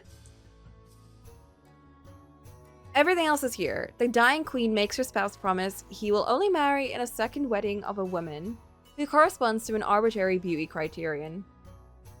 Here being able to wear her ring. Her daughter inadvertently manages to fulfill that criterion, which encourages her husband, the oddly convinced, to break taboo of incest. Where Straparola's tale greatly deviates from Perrault's version in that Doralice immediately hides herself in the wardrobe with the complicity of her nurse to escape that grim fate. Without verifying the content, Tebaldo sells it to a Genevan merchant who carries it away on a ship traveling to England. The wardrobe is then sold to a king of that country, a man named Genez. So this was in England. While Genez goes hunting, Doralice discreetly cleans his room, which he cannot help but notice. Thus he remains hidden to catch the culprit red-handed, but ends up falling in love with Doralice as soon as he sees her. Do Not Force Your Talent is actually a reference to La Fontaine that serves as an alternative title to the novels in Boccaccio's Decameron. Decameron is a huge source of inspiration for many, as mentioned up until now. Contrary to Griselda, it's not a fairy tale, but a salacious tale. The old judge, Ricciardo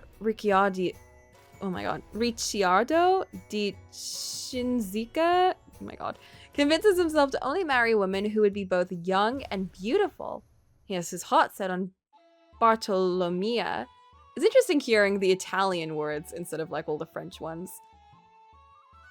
Princess comes out of the wardrobe. Damn, bitch, you live like this. The fact that she like immediately starts cleaning. Like, wow, this is that bad.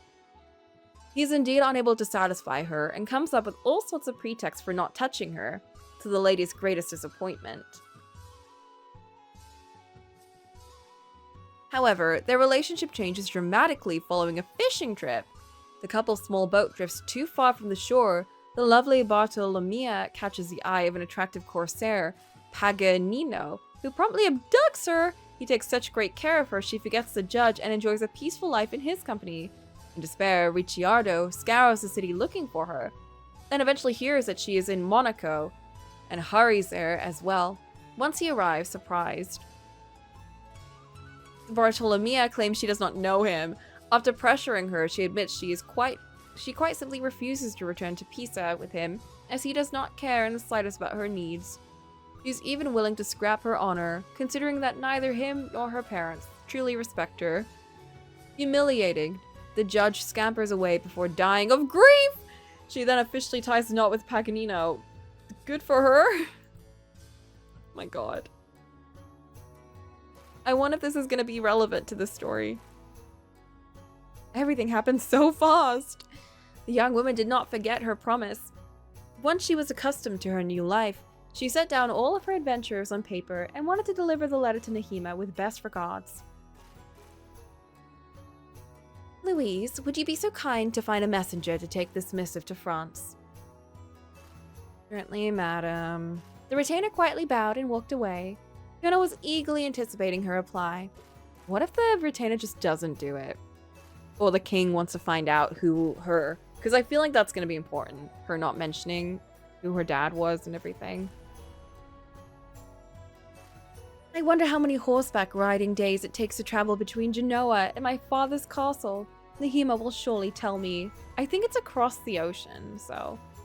I mean, it's in... Actually, no, France to Italy is... You could cross that on horseback. I hope she's not going to take too much time looking for her words. I cannot wait to know her reaction to my wedding. I don't think she'll be super excited. While she was whistling a happy tune, she was interrupted by the king's sudden arrival. My lord, what are you doing here? I thought you were in the middle of a discussion with your counselors. Our meeting ended earlier than expected. I am quite pleased to hear that. What would you say of going on a short stroll in my company? You have yet to show me the charms of your city, and I very much look forward to discovering them. I have more urgent matters to discuss with you. With me? Your serious look scares me. Oh, right, the Alps are between them. That's true. You can't just take a train. Is it true you just posted a letter? Do not lie to me. I saw Louise give it to a messenger. It can only come from you. The princess blinked, confused. That is correct. but I am not quite certain I understand the issue. Would you have liked me to ask for permission? Absolutely. It is inadmissible for you to do this sort of thing behind my back. My love, is this supposed to be a joke? If that is the case, it is not a very good one. Oh no. So we had violent, pathetic, and now we have a possessive guy. Have I not proven that I have a great deal of importance to your honor? I am insulted you would be so suspicious of me already. Put yourself in my place. How can I rest assured you do not keep a lover? I mean, we could take the letter and show you that it's to our friend. So close to our wedding. That would be a record deserving of praise. If you want to know everything, I was sending a letter to my foster sister, whom I adore, and who stayed in France, making it impossible for us to keep in contact. It seemed inappropriate to inform her of our union. Is that really all? Come now, dear. I am willing to give you guarantees, but you also need to trust me more. Jacopo, hold the door!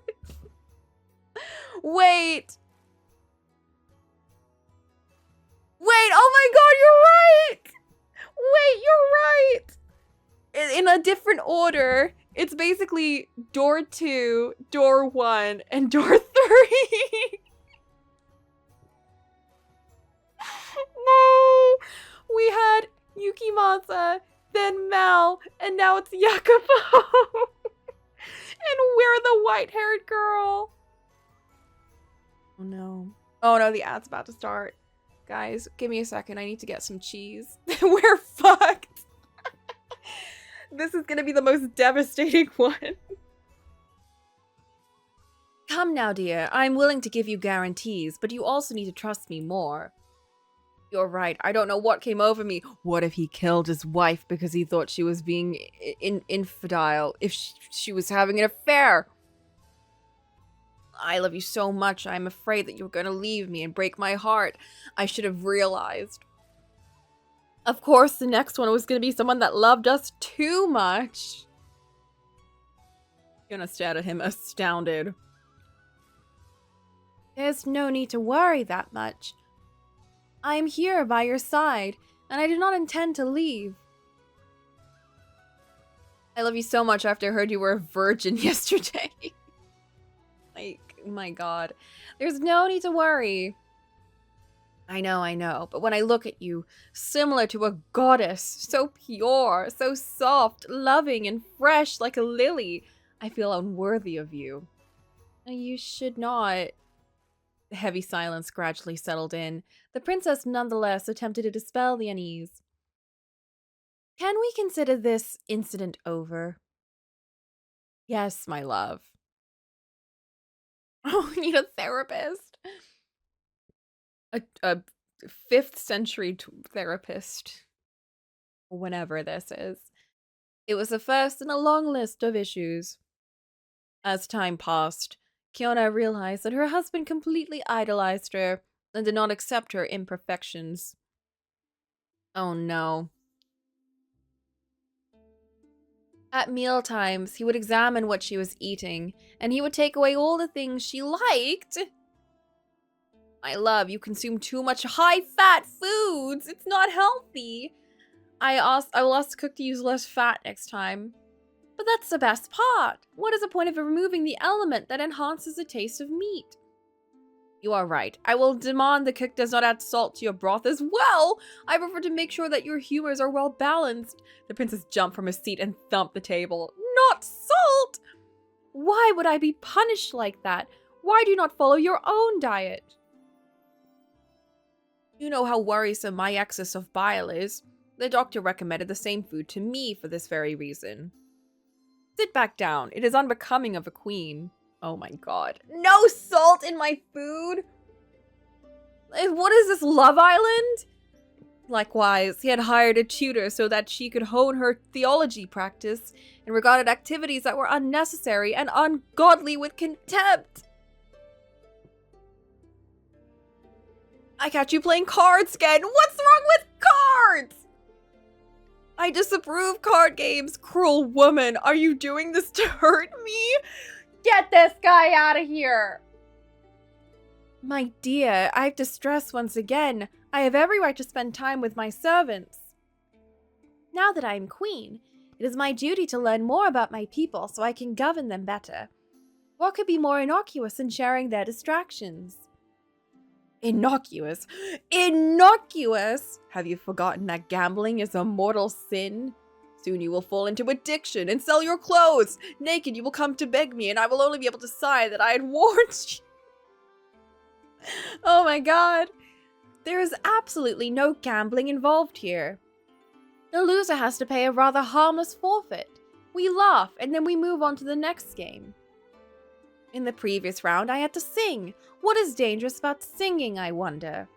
Forfeits? How can one be sure that those rascals are not going to take advantage of you? They could cheat in such a way to always make you lose, then force you to dispense sexual flavors. As a king, I can't let you disgrace yourself. You are inventing stories, dear. First of all, forfeits are never humiliating, I made sure of it. Our servants are perfectly respectable men and women. I can hardly imagine them developing such a trap. And finally, supposing you would be right, why would they deliberately threaten me when I could evict them from the castle? That would only be irrational. I don't want to hear anything. This is an impious activity, a distraction reserved for people of lowly birth. As a lady of noble birth, I expect so much better from you. Oh my god. Why can't he be out of the house more? Following the same logic, Janez would obstinately refuse to hand her the reins of his kingdom, as it was often the case in other royal families. My soul, I don't understand this caprice of yours. Why would you want to oversee our finances? It is dreadfully boring. In what you perceive as eccentricity, I see a tribute to my late mother. She was a great queen whose accomplishments were renowned across the region. I dream of following in her footsteps. Oops.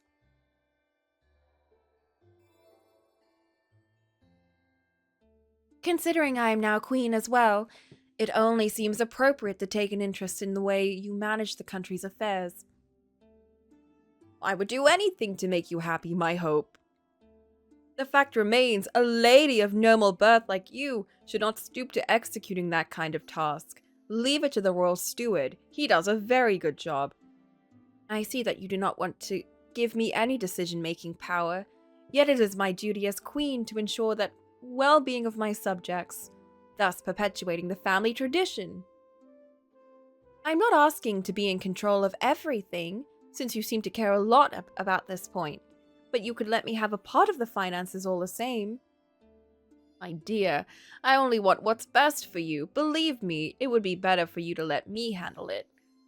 You do realize that more is expected from the wife of a king than being an ornamental plant. All the queens in the neighboring provinces hold at least a little bit of power. Just because other lords yield to such fancies does not mean I have to imitate them. Those shrews don't measure up to you in any way! Try to focus on something else instead. Really? What then? You do not allow me to have any distraction. The other day you chased after me because I was reading a book? Oh my god. He might be the worst. How do you somehow make three completely despicable men who are completely different from each other equally as bad? During your absence, I've gotten myself improvised iced coffee. Amazing. I love that. It's too cold here to have iced coffee. But I love a good iced coffee during summer. He's like a parent. He is. Except like a really overbearing parent. Who doesn't want us to read. What the fuck? I only took it away because it was a novel. It is dangerous. It's a dangerous genre that's quick to put nonsense in your head and corrupt the purest women. She was reading Akatar. He's at least double as old as she. I don't think he's double as old as us. Actually, we might be like 15. I don't even know. We might be like really young. But he is significantly old. He's like at least 10 years older than us. At least he hasn't hurt Kiona yet, so Griselda is still the most violent. Oh yeah, for sure. He's frustrating, though, so... I don't think any of them will be as bad as Griselda. Because Griselda was like, I don't think anyone liked him. Because I remember even when we, you know, went against him, everyone else in the room was like, wow, he's not good. You know, I don't think anyone liked him. Even the staff were like, don't get too close to him. He's not a good guy. But, on the other hand, Thali, everyone loved him. You know, everyone was like, wow, we need to protect Thali from this wench. Which is a very Mal thing now that I think about it. That's like what his sister was like. Oh, but this guy. You imagine I'm going to read theological publications as dry as crisp bread at any time of day? I do not have the right to eat when I want to eat, or what I want to eat. I do not have the right to read what I want to read. I do not even have the right to take interest in my own kingdom anymore. I don't think they liked Thali that much. Kuno was just worse in that timeline, so they liked him in comparison. I'm sorry that you are taking it that way, love. My intent was not to irritate you. I'm only concerned about your well-being. Nobody is more sensitive about my well-being than myself. I am still the most affected as far as I know. Of course, my sweet. I admit I can get carried away sometimes, but everything I do it with your salvation in mind. I don't want you to live in sin and be locked out of heaven's gate in the afterlife. It seems to me you do not behave any differently. Admittedly, you do not forget that women condemned mankind to an earthly exile due to their original sin. You're starting out with a slight disadvantage that I attempt to correct. Kiona shrugged as a sign of capitulation.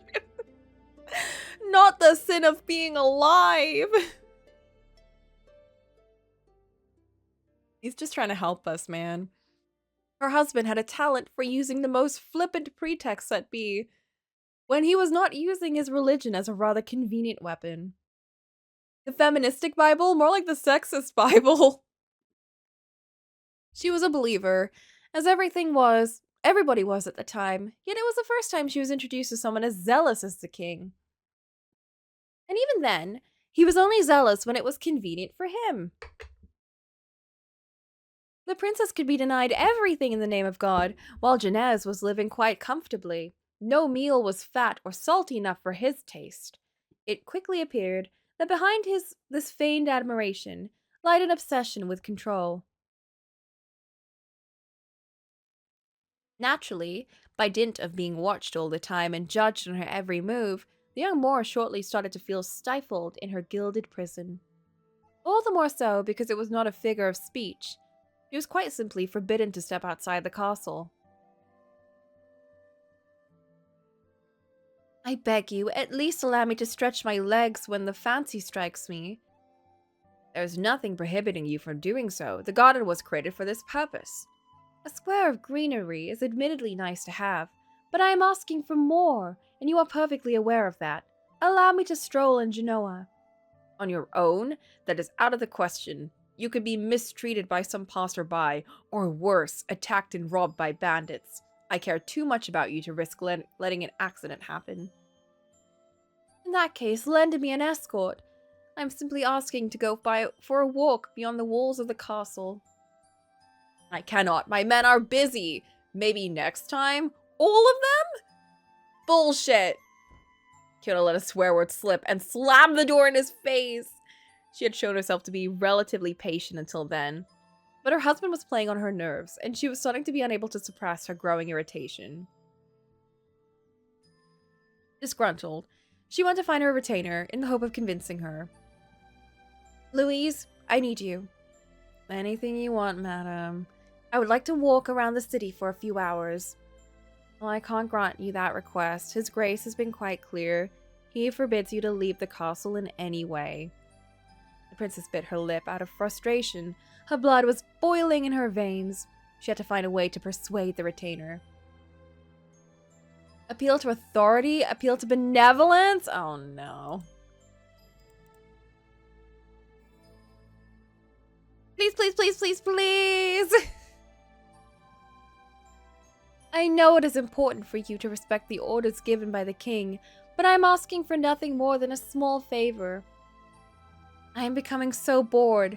Would you not turn a blind eye to my absence just once? I promise to be back on time and do nothing that morality could disapprove of. I have no doubt you're sincere, madam, but if I accept, we both know you'll come to make the exact same request, and I will not be able to refuse anymore. Furthermore, you're expecting me to break no less than an oath of allegiance. I take great pride in my loyalty, thus you'll understand why I can't renounce it so easily. Abandon the futile endeavor. Very well. Since I am denied the slightest pleasure, I will go back and read those books the sovereign hates so much. Fiona sprinted towards the library in a nasty mood. A sudden intuition urged her to turn around as she saw Louise walk away in the opposite direction. Intrigued, she decided to follow. As the servant was passing under the arches at a brisk pace, the young woman rushed into the bushes located underneath, guided by the blaring sound of her clogs. The sound abruptly stopped. Oh, she's telling on her. Prompted by a curiosity, Kiona cast a glance above and caught her companion conversing with the king. She listened carefully to what they were saying. As agreed, I reported the exact words of the queen. That concludes my report for the morning. Thank you, Louise. You said that she is currently staying at the library? Absolutely. I intend to go there myself once I'm done with my kitchen tasks to keep watching her.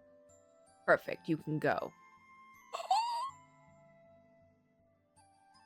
What if we just hide in the bushes all day?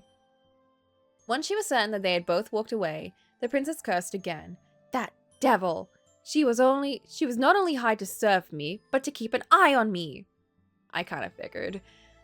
That is how Janez is aware of my every move, and how he could so quickly learn I intended to send a message to Nahima. The walking camera betrayed you. Fiona let herself fall in dense groves with a loud sigh. Just my luck. To think I was so happy to become queen. Now here I am, in an even more suffocating situation than Claremont's. All hope is not lost. I may be able to make a kind of hiding place in the garden, so I can be at peace during summer days. My husband will not be able to cackle in my ears, if he will certainly confiscate all the pleasant books that remain on his shelves. Stay strong. Let us look for a suitable place. We're gonna hide books! The young woman worked on rummaging through the trees and bushes to find a small space she could arrange at her convenience. She searched and searched for a long time, not afraid to get her dress dirty. She believed her efforts to be vain. She suddenly noticed a crack in one of the walls surrounding the castle. What a surprise to her when, upon moving the plants covering the part aside, she discovered a hole big enough to fit a person. Could it be? My luck is turning? Uh-oh.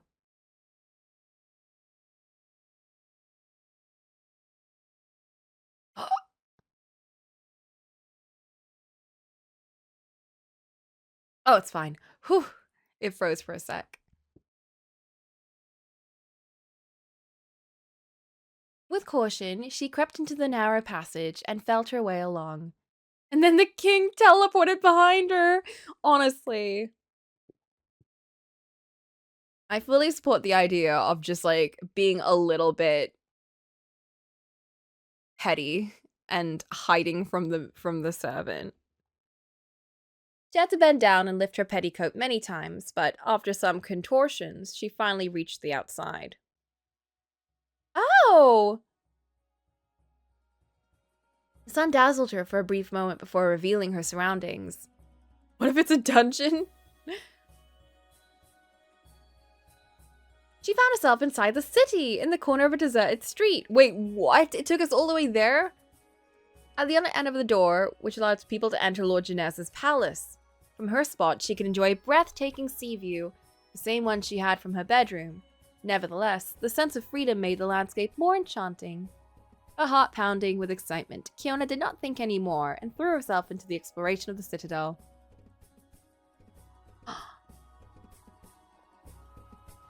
Oh, how pretty.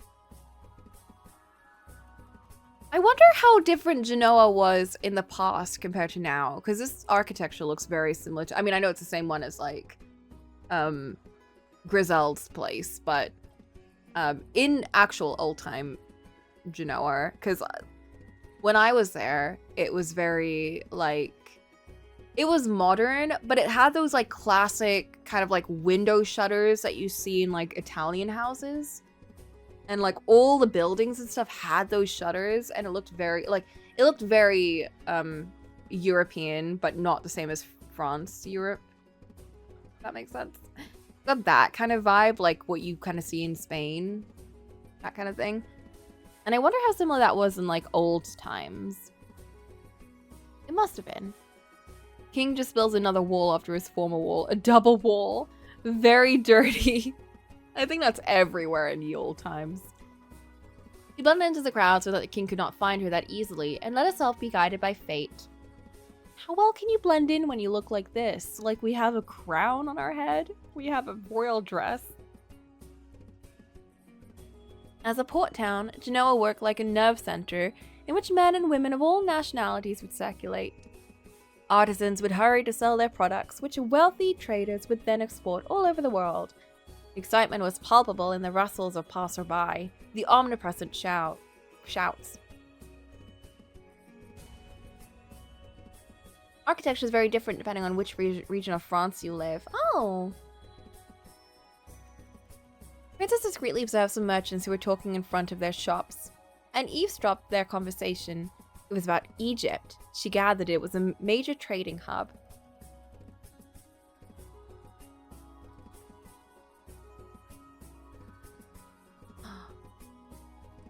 Numerous merchants from all over the world traveled there to sell woolen cloth, coral, fur, wood, or iron, as those products were especially necessary to Egypt when it came to shipbuilding. Oh.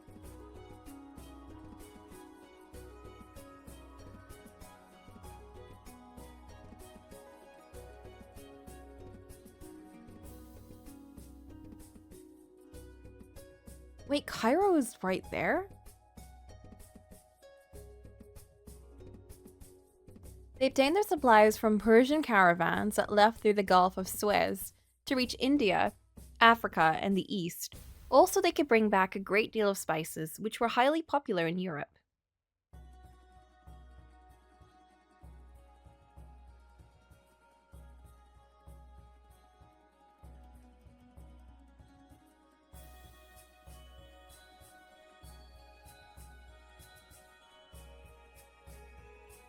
Everything here looks very close by each other. They would then return to Genoa, where noblemen, middle-class citizens, and craftsmen would come to purchase incense, cotton, linen, sugar, coffee, ginger, vanilla, and pepper from at an exorbitant price.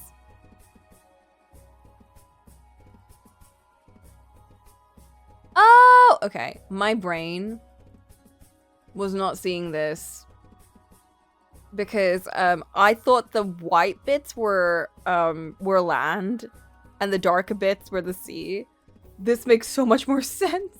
I had to manually place every single one of the dots because I'm dumb. Did you actually? Oh my god. That's so funny. Okay, this makes so much more sense. Like, so that's like the entirety of Europe. It's not just like Italy. Oh my god. And then down to Africa, and then India.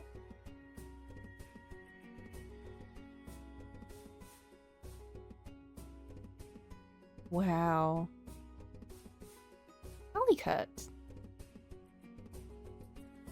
Calcutta? Maybe, what's Calicut? I had no idea that some commodities that I use to prepare tasty dishes come from China, India, Yemen, or Madagascar. Outside the walls, visit Genoa for the first time. Oh, we're going to be going out and about. Her mind turned to Berth, who would regularly send assistants to the market to bring back ingredients, herbs, or spices. Man, I remember Berth.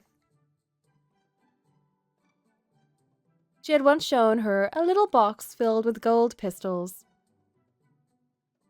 What's up, Jocolamoco? Get out of here. Don't start with this again. How could you? Merry crime, Cyber. Hope you're having a lovely Crimus right now. We're reading today, as we always do on Saturdays. What is this? This furry little animal is the kingdom's greatest treasure. Merry crime, Dad. What? I only see a crushed flower. That crushed flower is the most expensive and laborious to explain spice there is. Is it saffron? To buy 1 kilo of this product, you need to harvest 200,000 flowers whose pistils are picked and dried by hand. Only grams are available to purchase. That's still the case today. If it is saffron. Vanilla? I can't be vanilla. What is the mysterious spice? It's saffron. It grows on the island of Rhodes, or so it is said. Apparently you can use it as a medicine as well. I'm showing this to you mostly as a warning. You must never, under no circumstances, drop this box. Fun fact, if you go to India, a lot of recipes that restaurants are like, yeah, we definitely put saffron in this. It's mostly turmeric. It's going to be like maybe 1 teeny little bit of saffron, but it's never going to be all saffron. Like they will always say it is. It's not. It's all turmeric. So any recipe that you read for like a curry or biryani or anything that's like, use saffron, don't use saffron, because authentically, it's not going to be saffron. It's too expensive. No one's going to be using it. Yeah, and then they'll put something to give the smell of saffron, but it's not actually.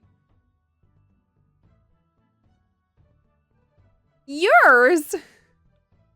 Each gram of saffron is very expensive. The sovereign would get terribly angry because he adores the taste. Understood. I intend to put some in tonight's risotto. You will love it. Oh, if we get leftovers. Yuna ventured to glance at a stall so she could have a sense of the number of gold coins that would be required to purchase the saffron Berthe had talked about. Her face furrows. What's y'all's favorite spice? Favorite cupboard spice. Something that you could put on anything. Or just something that you just really like the flavor of, even if you can't put it on everything. Pepper. Pepper. Not sure. That's fine. It's a very particular kind of thing to like, I guess. I guess it doesn't have to be a specific spice. For me, it'd probably be garam masala. I feel like garam masala just makes everything taste better.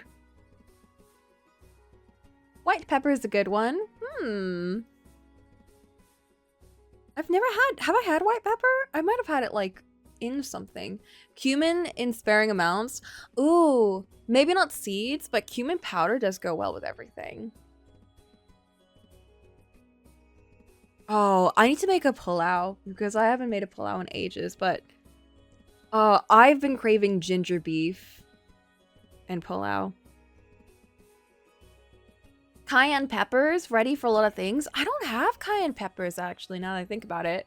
I don't think I've ever had it. Star anise is really good, for sure. I do actually like black pepper. Oh, absolutely. There's nothing wrong. Honestly, there's nothing wrong with having black pepper as your favorite spice. I feel like that's a pretty good one to have. I really need to get a pepper grinder.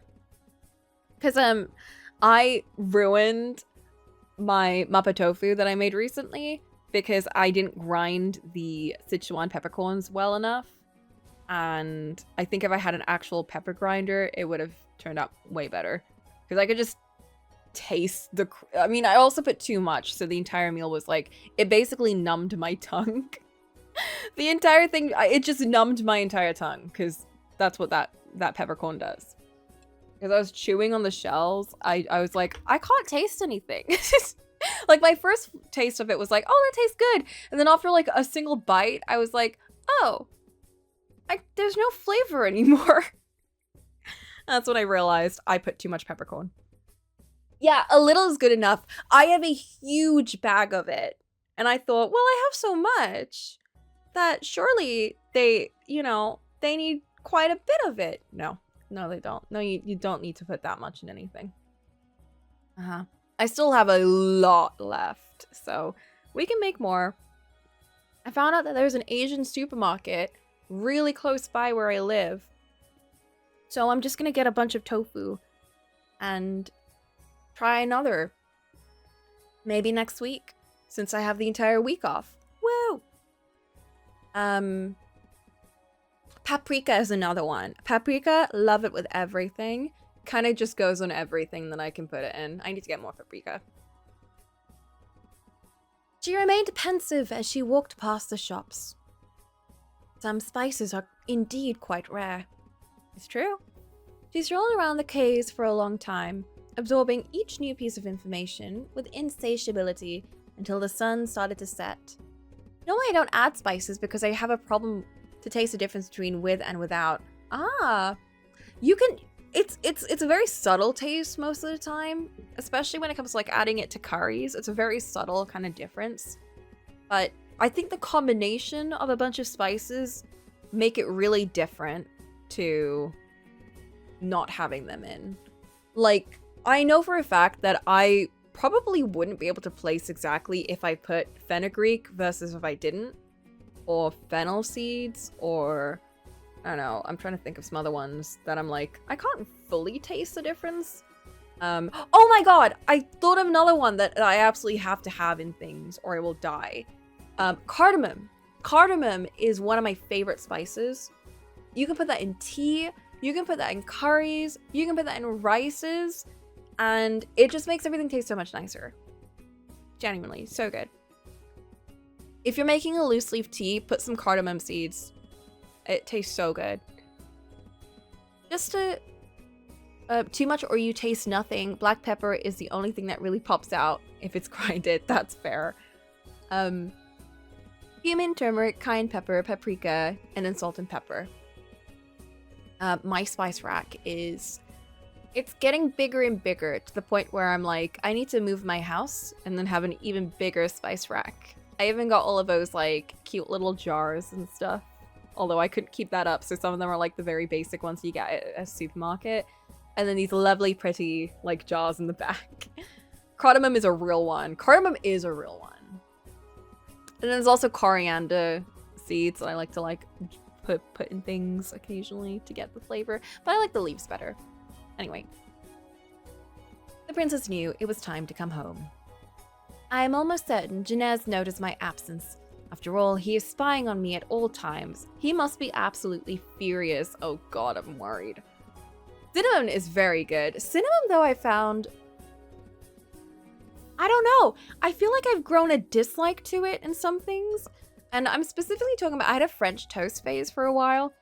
And after a bit, I realized that the cinnamon that I was adding to it was making it taste really weird. Like metallic. And I'm like, I don't know... why, but it genuinely made me not able to eat French toast for a very long time. But I don't know if that was like maybe something else I was putting in there or like the frying pan at the time. Metal tastes good. All right, blood drinker. Okay, vampire. Some cinnamon has trace amounts of lead in it. Is that like a... Is that real? Are you serious? Due to where it's harvested. Oh my god, it must have been that batch of cinnamon that I had then. Because it made it taste disgusting. And I don't dislike cinnamon. I like it. Just that one was like, ugh. Okay. Ugh, that makes sense, but also gross. I learned a lot thanks to today's little escapade. I like this restlessness. I like exploring the city with no particular goal. There's no way I will accept being confined after such a lovely afternoon. I've not even discovered half of Genoa. At a peaceful but determined pace, she headed towards the palace. It only took a handful of meters before she got sight of a squad of guards who were interrogating strollers at random. Have you seen a young woman about this size, dark skin, wearing a red dress? No, I haven't noticed anyone who fits that description. Checking cinnamon sources before buying. I usually just buy them from the supermarket. Kiona could not help chuckling. Oh, girl. Don't chuckle yet. I'm worried about how crazy he might get. He might pull out the shed soon. Since she was in excellent mood after her walk, she thought she ought to hail them. Could I be the one you are so fervently looking for, gentlemen? The guards immediately came closer. It could very well be, madam. You do seem to match the description we were provided. How can we be sure it's indeed her? We should not just bring any scoundrel to the castle. The young Moor started to laugh heartily. She stretched out a hand with an imperious gesture. Examine my ring. It is proof I am indeed the sovereign. The two guards clumsily obeyed before admitting that the jewel was definitely authentic. While profusely stuttering, they instructed her to follow them. Those two seemed quite scatterbrained. I wonder how they became soldiers. Uh-oh. She was hardly impressed. She politely let them take her to the throne room, where her husband was waiting. From the color of his red and swollen face, she could surmise he was greatly displeased. He suddenly seemed so ridiculous. She felt her patience flicker like a candle in the wind. Leave us alone. Oh no. The guards respectfully bowed before exiting the room. I cannot believe you dared to do such a thing, running away when I'd forbidden you to leave the castle. I was worried sick. Did you spare me a thought? What if something happened to you? Besides, look at you. What kind of maiden would loiter around town without an escort like a vagabond? Are you even aware of... He could not finish his sentence as the princess was already charging at him with fiery eyes. Her voice cracked like the leather strap of a whip. For the love of God, Jeunesse, cease this childish behavior at once. You can pack up your meaningless excuses. I'm sick and tired of being locked up in a cage where everything is forbidden. I cannot fulfill my duty as queen or distract myself. I cannot even exist since simple pleasures are taken away from me. Am I supposed to obediently stay seated on a chair all day until you deign to honor me with your presence? Should I feel grateful for that? No, monsieur. I am not an object, pulling out the French. And I will not let you treat me this way. As long as I am queen, I will act as I please. And if it pleases me to venture into my city to govern my people, I will go without your approval.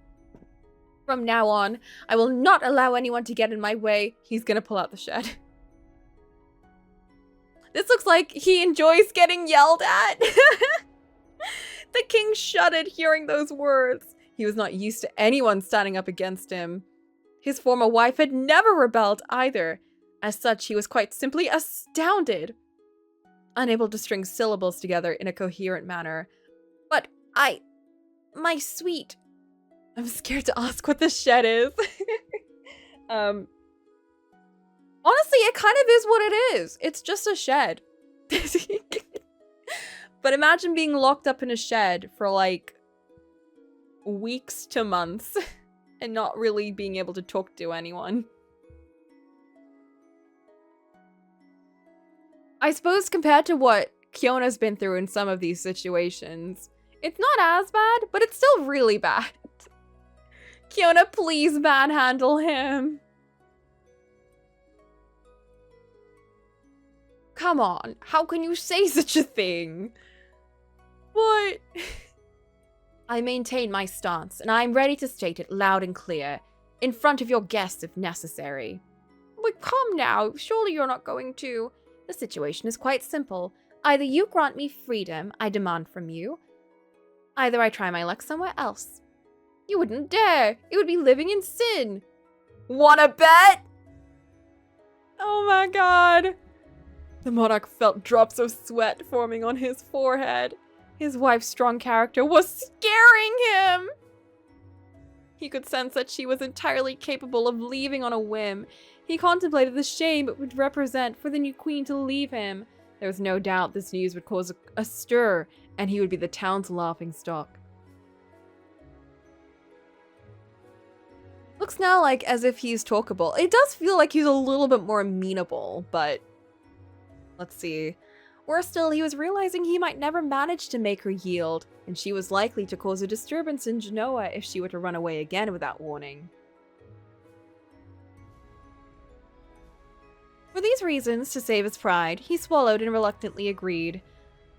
I have heard your preference. I will thus make an effort. Is that true? Yes, my lady. I like this version of Kiona a lot. Oh, me too. I like this version of her a ton. It is like, I mean, it's kind of like the fairy said. She's grown so much through her hardships.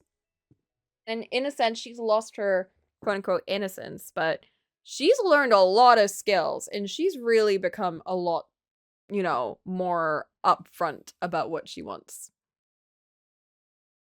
I understand it was pointless to want to protect you or overprotect you. You will now be able to leave the castle from time to time, provided you will be accompanied. Louise will ensure your safety. Not Louise. Kiona could not believe her ears. She thought she would need to fight both tooth and nail, yet her wish was already granted. Overjoyed, she threw herself in Janez's arms. Oh, thank you so much. I promise to be good. This really feels like a daughter and her parent right now. The sovereign was disconcerted by the princess's unexpected signs of tenderness. It's like, oh, weird. She made much of him the whole evening and appeared so friendly he could not stay angry at her any longer. Maybe it's a good ending. I don't know. This feels like it's gone so well since, you know, I expected him to kind of like freak out after she left. But I was thinking of like Griselda or like her dad. His smile mellowed in his demanding nature somewhat, and he fell asleep looking content. This girl acts in a wild way, but she is good at heart. In the wake of this incident, Janez and Kiona reconciled, and the both of them attempted to temper their respective expectations. Despite this, they were still experiencing a lot of difficulties adapting to diametrically opposed ambitions. Day 2, he changed her to his walking camera. The maid or us? Sometime later, the princess made a new trip to the city, this time assisted by her lady-in-waiting. Hey, bestie. They barely walked past the castle's gate when exasperation started to loom over them. Where would you like to go, madam? I have not decided. I simply meant to stroll here and there. I'm sorry, I cannot let you wander into Noah's street if you don't have a specific plan in mind. Name at least one shop you want to visit. Oh no. What is this new rule? It's a special request of the king. He wants to know your itineraries after the fact, not in advance.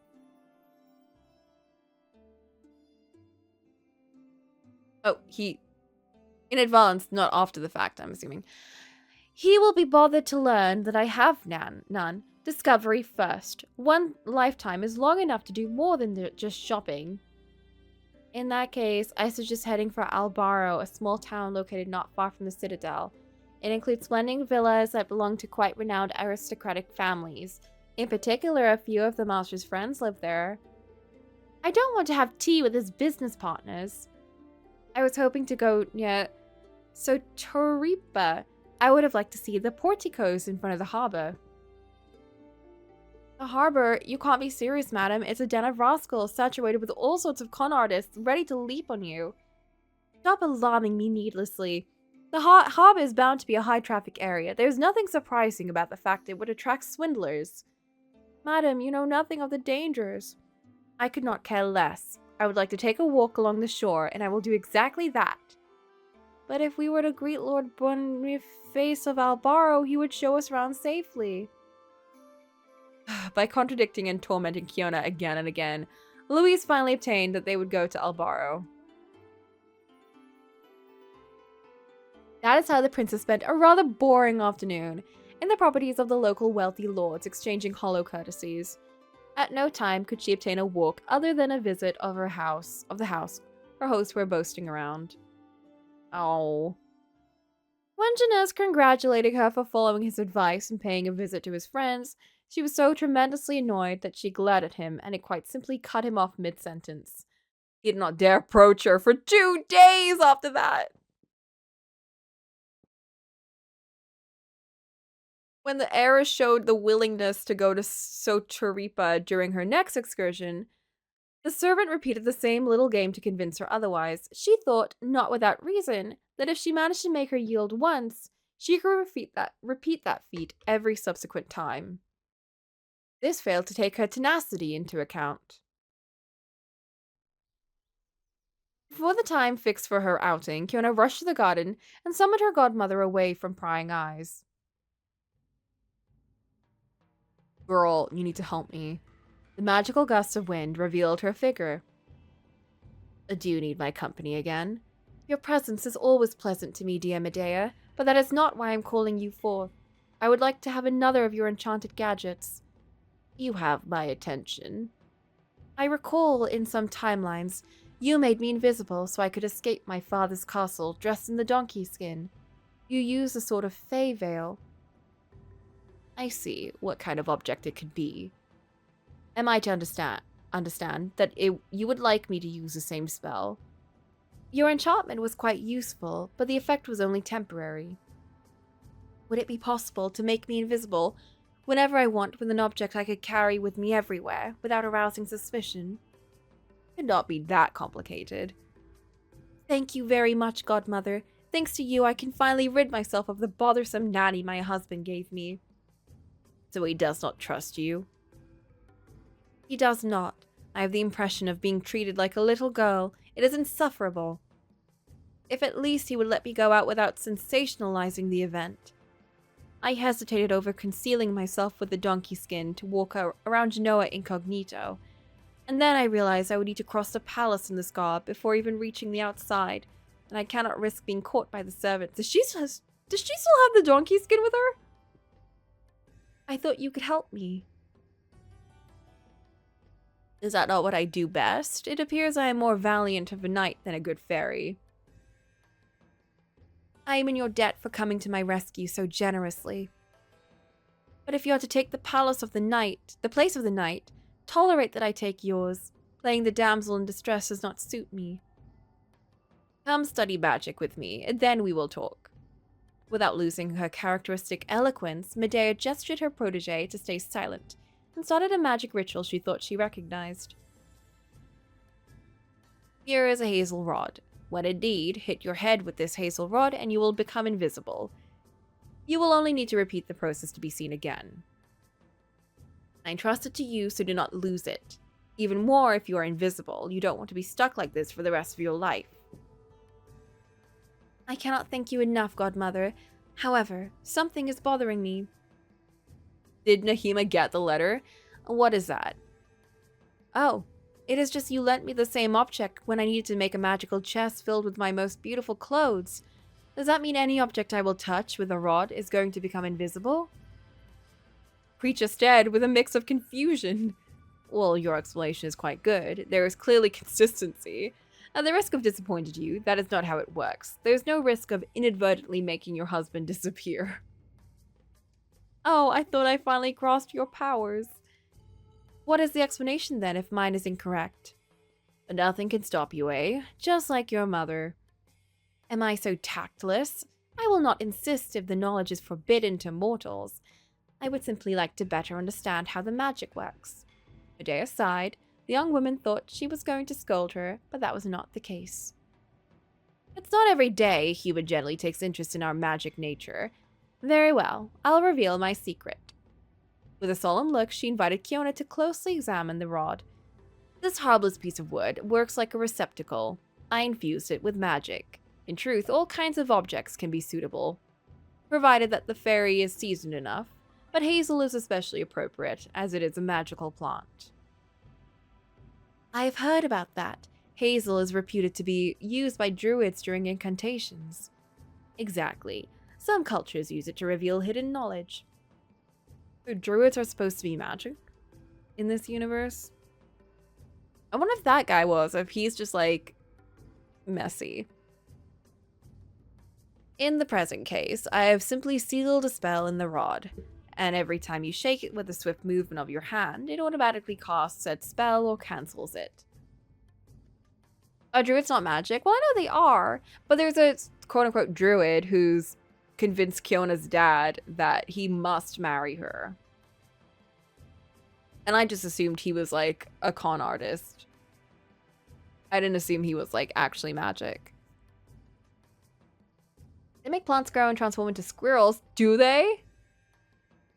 I know that they do nature magic, but that's very specific. That is how your gadgets work. But what is the point of sealing charms inside of something inanimate? For a magical creature, there are very few applications, as we already know, how to use magic.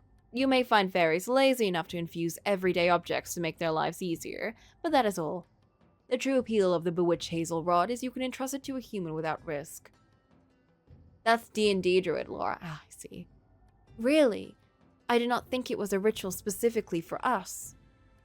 In the past, fairies would grant the slightest request of humans themselves. The latter had the unfortunate tendency to exploit that, and the extent that some fairies were stuck on Earth for years, doomed to tirelessly repeat the same spells. We decided to regularly return to the World Tree to regenerate. Some of my predecessors foolishly died because of human greed. Oh, they need to regenerate at the World Tree. Worse still, we revealed snippets of our knowledge to men, and it had devastating consequences. We swore not to divulge it so easily ever again. I understand better now. Thanks to our gadgets, we don't need to be physically present at every moment. Besides, you would be surprised to know how quickly it can take a turn for the worse when you give too much power to a single individual. If I'd entrusted you an invisibility spell, you could have abused it or used it against me. With a rod, you could only do what you promised to do. It makes sense. I am still disappointed. I could have learned some rudimentary magic under the old system. And gain control over time without any supervision. What a great idea. Do you not think the situation is complicated enough as it is? You are right. Regardless, I am grateful for your assistance, Godmother. The pleasure is mine. Oops.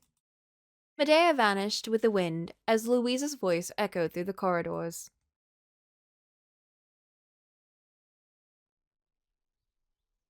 Madam, where are you? I think this is my cue to leave. Ooh. Translating her words into actions, the young woman took hold of the hazel rod and hit her head with it. No sooner had she done so than her body became thin and transparent as fabric. In order to make sure that no one could see her, she approached the fountain to better look at her reflection. She had none. Druids were originally Celtic leaders, or religious leaders. I think they had various authority roles in Celtic culture. Oh, I see. They were con artists, essentially. Satisfied, she put the precious object in her pocket and walked through the palace's gate with remarkable poise. She could not help smiling upon hearing the servants panic about her disappearance, and entered the city. Simsalabim. Once she was certain to be out of sight, she broke the spell. Forward! I still have many things to see. It was a beautiful and warm afternoon. The streets were bustling with life. It would have been criminal not to enjoy the moment. Travelers were speedily heading for the city's inns to take a welcome rest. The whole world seemed to have arranged to meet at Genoa. She very much liked that feeling. Upon walking along the harbor, Kiona once again dawdled in the merchant's area. Oh my god! It's Merchant 2 and 3! Two gentlemen were in the midst of debate. They were talking so loud that she felt drawn and started eavesdropping to learn a bit more about the subject of their heated conversation. No future lies in sugar, as I've said all along. It's not a spice as sought after as pepper, but I have intuition. I recognize a good opportunity when I see one. Admit, the savory meals are more common, even as desserts. You're being stubborn with your sugar. The issue is that all traders sell traditional spices. You have to differentiate yourself somehow.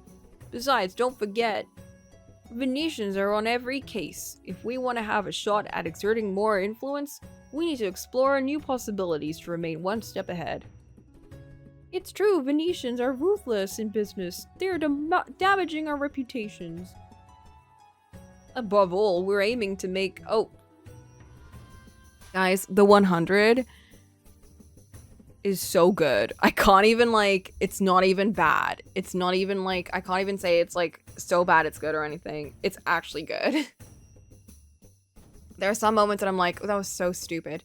But so much of it is just like actually really good.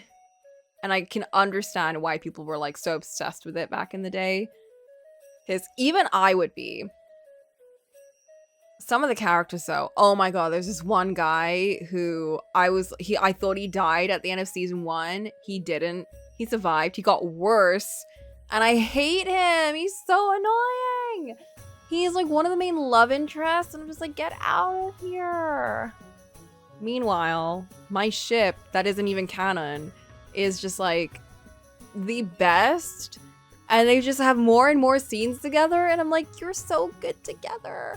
Why does it have to be with that guy? You know?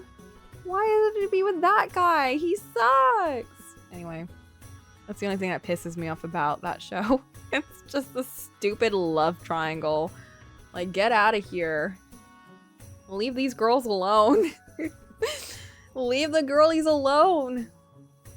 I always forget movies after I've watched them. Damn. Are there any movies that you have remembered? Any movies that have like had an impression on you? If a movie's like really bad, I remember it. If it's really good, I remember it. If it's like so average or mediocre, I don't know what's happened in it then. Well, it was a love triangle. It's true. I normally am super down for a love triangle. I love the drama. But with this one, when it's two girls pining after one guy, I'm like, whatever. Especially because he like cheats on them both with each other. And, you know, one of them doesn't even know. And then she finds out when the other girl comes back to Earth to find him. And then she finds out. It's so messy. And he's so stupid. He sucks. He's so boring and like lame and dumb. And then he becomes like mean. And it's like, girl, you weren't even like cool enough to get a mean arc. Anyway. I could go on about this for way too long. But I won't. I'll save y'all from that. Maybe in an art stream. Maybe in an art stream. Anyway, the merchants. What are your areas of import? A little like everyone else, I resell spices from Egyptian merchants in France, sometimes England. We do have a monopoly in Provence, but that isn't nearly enough. We need to aim farther, always farther. Transcendence and Interstellar? Interesting! I'm gonna be honest, I liked Interstellar, but I don't remember like half of what happened in those movies. It's interesting that you picked movies that I think are quite... Wait, isn't Transcendence the Johnny Depp one? Wait. The robot Johnny Depp one?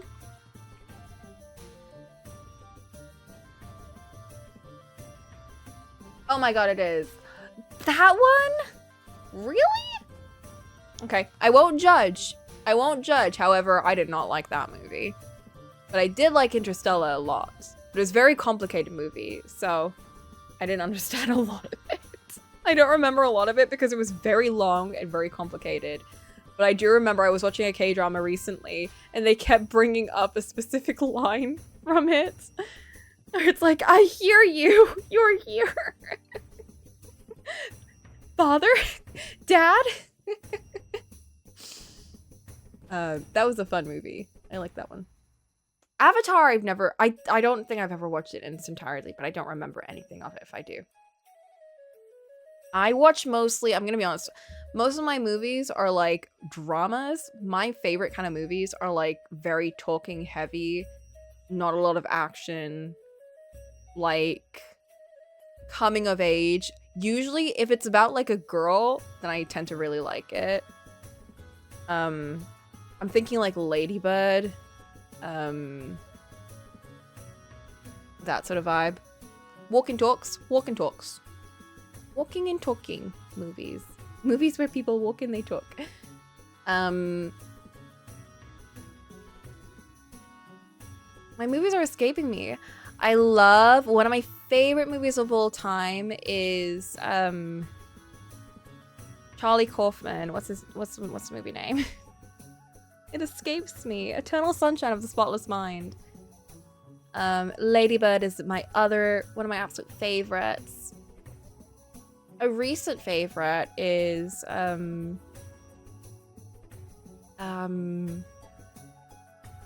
Promising Young Woman. That's what it was called.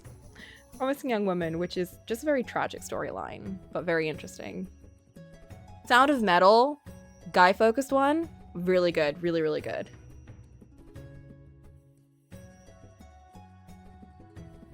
Ooh, Korean one, Past Lives. That's an A24 movie, actually. I cannot watch many movies anymore. I like movies which portray special perspectives. Those which are released nowadays are less complicated.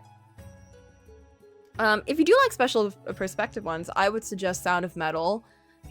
It's about a guy who is, he's a drummer in a band, and he progressively loses his hearing over the course of the movie. And you hear it in his perspective. So it kind of like, they do a really good job with sound design and his progression of like coming to terms with his loss of hearing over the course of the movie, the kind of ways of life of people who, you know, are also deaf or experiencing forms of deafness. It's just it's a really good movie. It is really like, oh, it can be painful at times though, but it's a good movie. Yeah, theater movies are like, you know, not all of them are going to show up in movies, in theaters. Past Lives is one that was in theaters, and that's why I watched it there. But there's a lot of good movies out there. It's a lot of good indie movies out there. Past Lives was very interesting. Yeah, I watched that in theaters with a friend of mine. And we came out, like, because we were both from immigrant families. So we both came out like, oh, I felt that. Like, you know, like, I understood that. Like, that was like, you know, you get that kind of like when it... I mean, if you watched the movie, you watched it. Let's not get into like movie talk right now, because that will go on for too long. But it's just a very good movie. And I think it's specifically about the director's experience too. Sound transitions, I do not get oftenly the chance to watch such because not everyone is interested in it. I'll check them out after stream. Good. Check it out in your own time, because some of them are like, you know, you need to be in the vibe for it. But I like to just like, either I watch it with people. Sometimes I just like, you know, someone will mention it on YouTube, and if I get like the right level of, oh, that was an interesting scene, or you know, seem to like really like this movie, it just makes me want to put it on a whim. There's also The Whale. I think any like movie studio that tends to like get a lot of like production costs and stuff, like A24 is people hype A24 up a lot. I don't believe the production company is necessarily good. I think they tend to get good directors, but I wouldn't necessarily bank on all of his movies. That being said, The Whale was a theatrical release because it was produced by A24, and their movies usually always get a theatrical release and a lot of like hype and, you know, advertisements and stuff. So they tend to be in cinemas. Past Lives was also an A24 film, so they got that. But again, not all of them are gonna be that vibe, because they literally just like throw a bunch of money at different directors and get stuff from them. But yeah, Past Lives is really good. I recommend watching that. And The Sound of Metal. Okay, let's get back to the game. Not see, for instance, Granada. That's all well and good, but what do you mean about pirates? The farther you travel on the ocean, the more likely you are to encounter them. I wouldn't wish you to be taken hostage or killed while they steal your gold. That's true. That's precisely why I won't set up a shop as at a trading post in East. I don't feel secure there. See? But still, I remain confident that sugar is a booming market. Kiona is like, trade? Production? She's gonna take the the Fox Scroll anime thing. Holo? She's gonna take Holo's approach. The name of that show again? The princess moved away from the two chatterboxes, deep in thought. I am to believe their words. The spices in my father's castle, or in Lord Grizel's castle, must have come from Genevans, who had bought them on this very spot. Her curiosity piqued even more. She headed from the marketplace and stopped at a colourful stall that seemed quite promising. It was covered with big containers filled to the brim with powder and dried flowers, spices, herbs, and infusions. Upon walking next to a jar, she noticed that each one was emitting a different scent. By reflex, she leaned to smell one. Noticing her curiosity, the owner approached her, all smiles. "Are you interested in our spices, miss? I have more than 200 of them. Dozens of different kinds of pepper. You'll find something for every meal." "Oh, I do not know if my husband is going to approve." "Don't act shy, take a sniff. This is a curry-based homemade preparation, ideal for a good leg of lamb." Ooh, that sounds real good. "This is a mix for court bouillon. How do you say that? Bouillons? In winter, when it's colder, it's a delight for your palate." "It is true, it smells heavenly good. I am unfortunately not in charge of the kitchens, but I could perhaps take a little something for myself. What do you have to offer?" "What about herbal tea? It would do your heart a world of good and warm you during hard times." "Oh, definitely." "Breathe in some Buddha's rest. There are hints of vanilla and lemongrass." Ooh, I love lemongrass. "Bouillon." What a funny name. "It is not only one, we call this small pile Panda's Nap. It is made of apple, grape, papaya, pineapple, and bamboo." Oh, I really miss papaya. "And this one?" "The English Garden.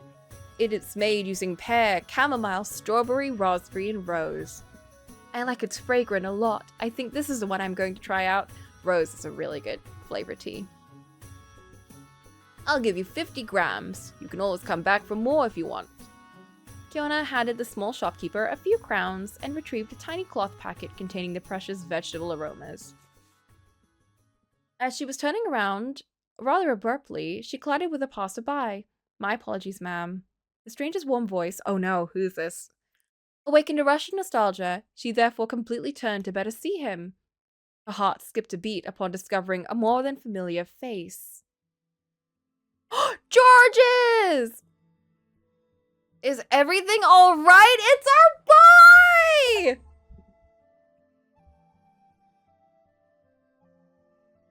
It was the face of Georges, the peddler she had encountered during her stay at Claremont.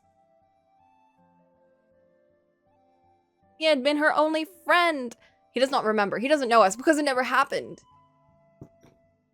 Her only solace. She remembered their long meetings, all the stories only he knew how to tell. And then the incident happened, that damn day of her altercation with Gemma. She did not know exactly what pushed her into using violence, into becoming so vicious, but she had hit the both of them. Alti, what you missed is the last session. We went back in time again, and we stayed at Claremont a second time, but this time we knew everything that happened previously, and we decided to... I mean, we kind of went a little bit loopy. We went a little bit crazy, and we made enemies out of everyone. Everyone. The maids hated us. Georges didn't like us because we hit one of the maids in front of him. Then he stepped in her way, and then we slapped him too. And he was like, "What the fuck?" And he just ran out. He was like, "I can't be here. Y'all weird." Yeah, we hit Georges. It was real bad. There's no way I'm staying in this madhouse. I'll never set foot here again. Husband's gonna get suspicious. Better keep space. That's true. Here he was, reappearing suddenly, as jovial as in her memories. What was he doing here in Genoa's market? Was it a sign? Well, he's a traveler. Oh no. Oh no, I can see where this is gonna go. The princess was ashamed for behaving so badly, for having destroyed their friendship that way. If God was allowing their paths to cross again, she had to seize the opportunity and make amends. He did not know her yet. It was still possible to make a fresh start and erase her past errors.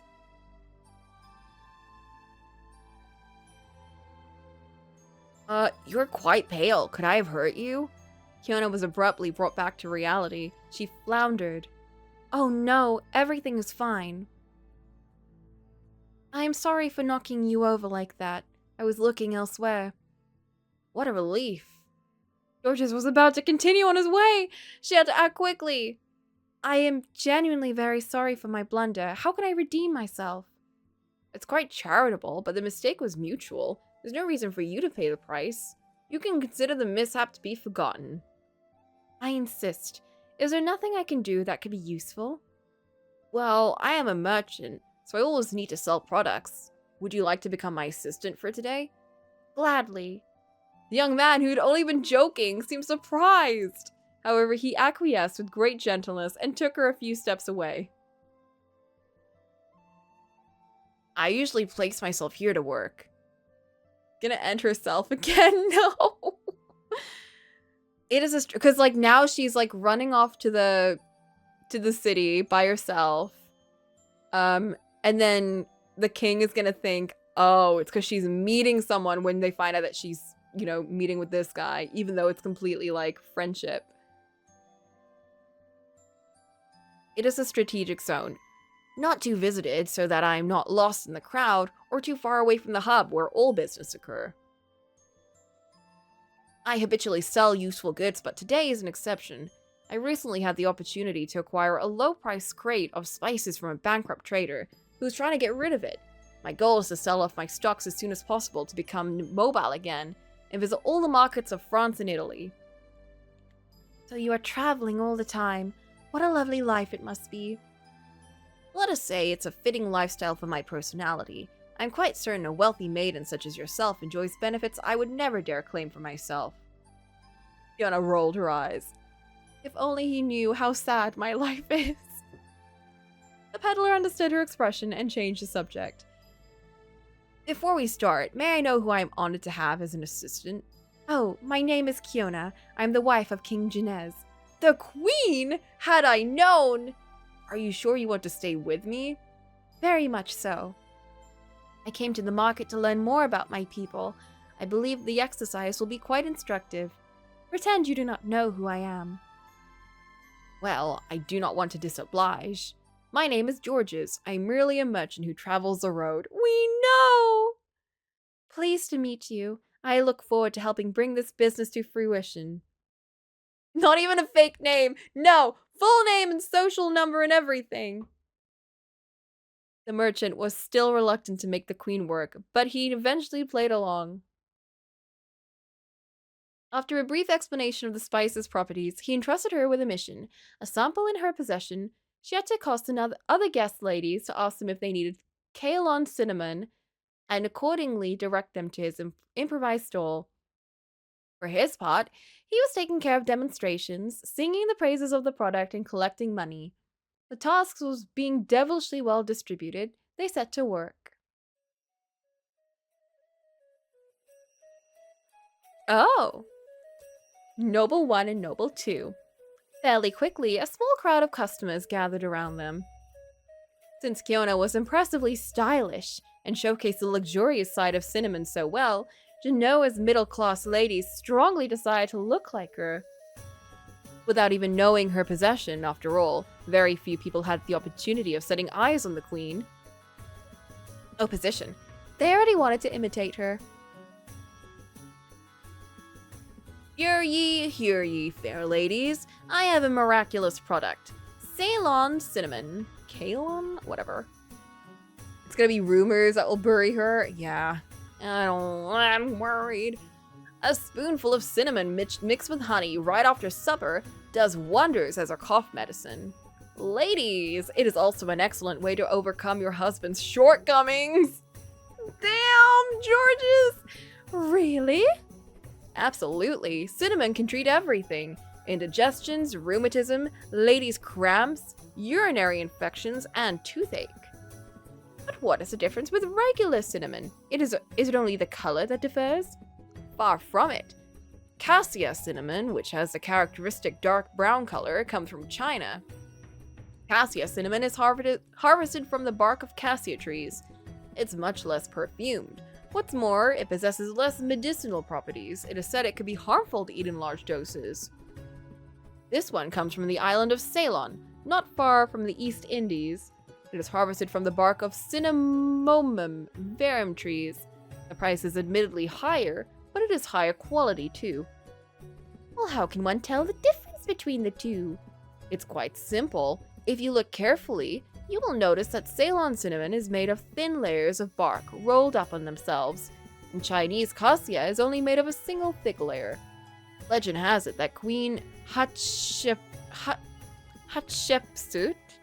sent out an expedition to the land of Punt to retrieve some, as Egyptians would use it to embalm their mummies.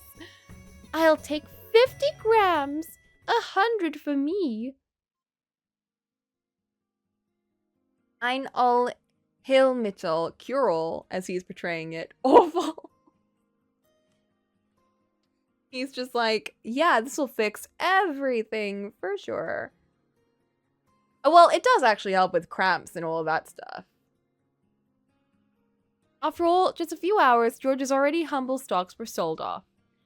He only kept a tiny sachet of cinnamon to be able to carry it on the road with him and sell in smaller quantities. Gee, what a day it's been. I've rarely made so much money. It should be said I usually never sell luxury items either. I was right to accept that opportunity. Besides, I certainly could not have done it so successfully without your help. You've been a perfect assistant. I hate salesmen, which put their product in a way as if it's the best in the market. That's true, although he is selling a luxury product, so I think a lot of those benefits are actually real. I'm very happy to hear that I fulfilled my mission. Those last few hours have been exhausting, but also rather entertaining. I think I'm starting to develop a taste for the merchant life. You shouldn't. It's not healthy. The fact remains, I'm deeply in debt to you, so I'm keen to reward your efforts. A queen such as yourself must not be worried about gold, but I'm ready to give some to you or anything you fancy to show my gratitude. It's quite nice of you, Georges, but I cannot accept. I insist. It would not be fair to set off again when I've taken advantage of your labor without giving anything in return. Very well. If you want to, there is something I desire which I believe should be within your capabilities. Oh no, is it to meet up? Do tell, madam. Give me your friendship. I ask nothing more. Back then, but they still do it. That's true. I think with Georges, I'll accept it because he does it with rich people. And he sells like herbal tea and stuff to like the peasants, which is like, they need that. They still do it. That's the people that are like, actually, like the door-to-door salesman. That's when it's like, no thank you. But I guess nowadays it's things like Instagram ads and like TikTok shop and all of those stuff. Or even on YouTube, when it's like every YouTuber has like a sponsorship. And they're like, this does this, this, and this. And it's like, I don't know if it's that good, but okay. My friendship? That would be a beautiful reward. Georges was left speechless. He did not expect such a request. It only took him a few seconds to consider the princess was decidedly an interesting fellow. Well, how could I refuse to grant such an adorable wish? If my friendship is enough, I'll gladly give it to you. Georges is like the perfect guy in this universe. It was getting late. Kiona had to return to the palace and regretfully parted ways with her comrade. She promised she would come see him again and help him as much as he would need it before vanishing into the streets.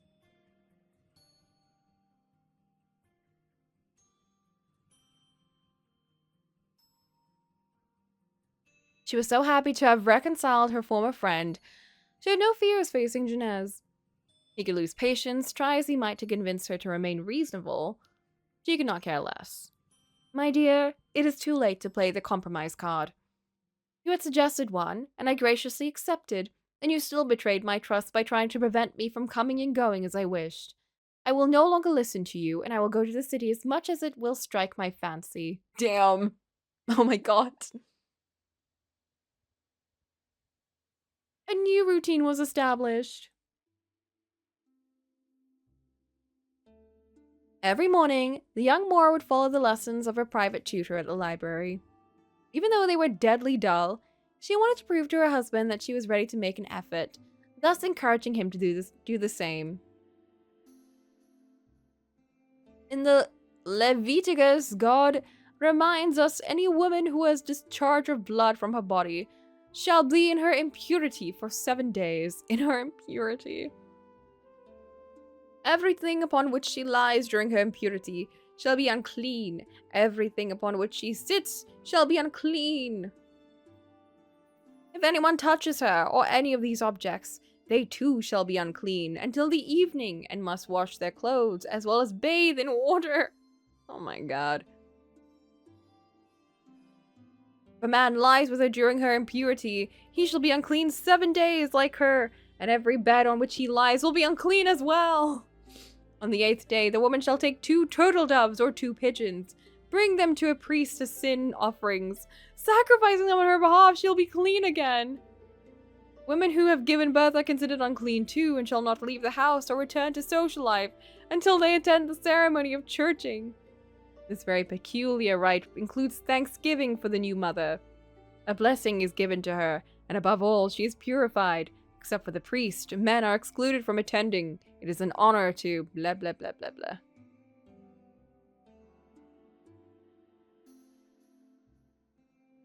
Once the theological sermon completed, she would thus shut herself in a room to write to Nahima, with whom she was now maintaining correspondence. Oh, she did write back. The latter had been thrilled to receive her letter. The two of them had been exchanging news on a regular basis since then. Tell her to come over!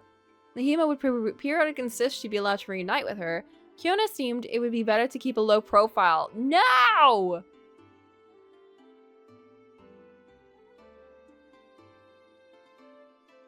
Once her quill put away, she'd sneak out, thanks to her godmother's magic wand, more often than not to meet George's in Genoa's alleyways. She didn't trust her missive to him, and she had no faith in Louise or the castle servants. It's true. It's fair. It gave her an excellent pretext to maintain their relationship. She would only go home at nightfall after a long and busy day, but was kind enough to give that time to her husband. Kind enough. Once again, she thought it could help him accept her independence. If she was beyond reproach, how could he complain about her? Little by little, word spread. It was said the queen herself liked to take a walk in disguise. She was doing all sorts of good deeds. Even though she was invisible to the eyes of the citizens, her popularity increased, and King Genez had to admit it arranged his affairs. Well, see?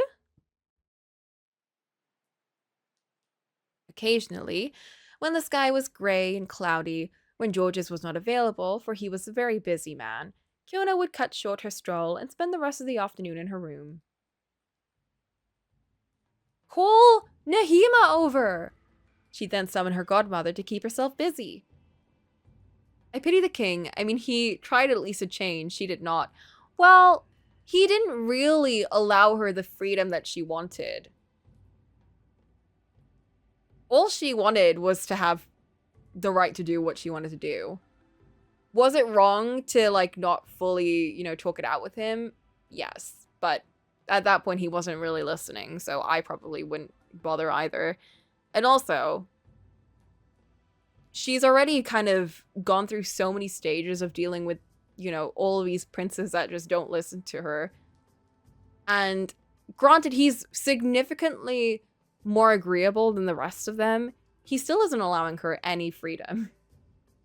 So it's kind of like, it's the kind of guys who are just like, you can't say that they've done anything bad, but they also have not allowed, you know, someone to kind of force change upon him, really.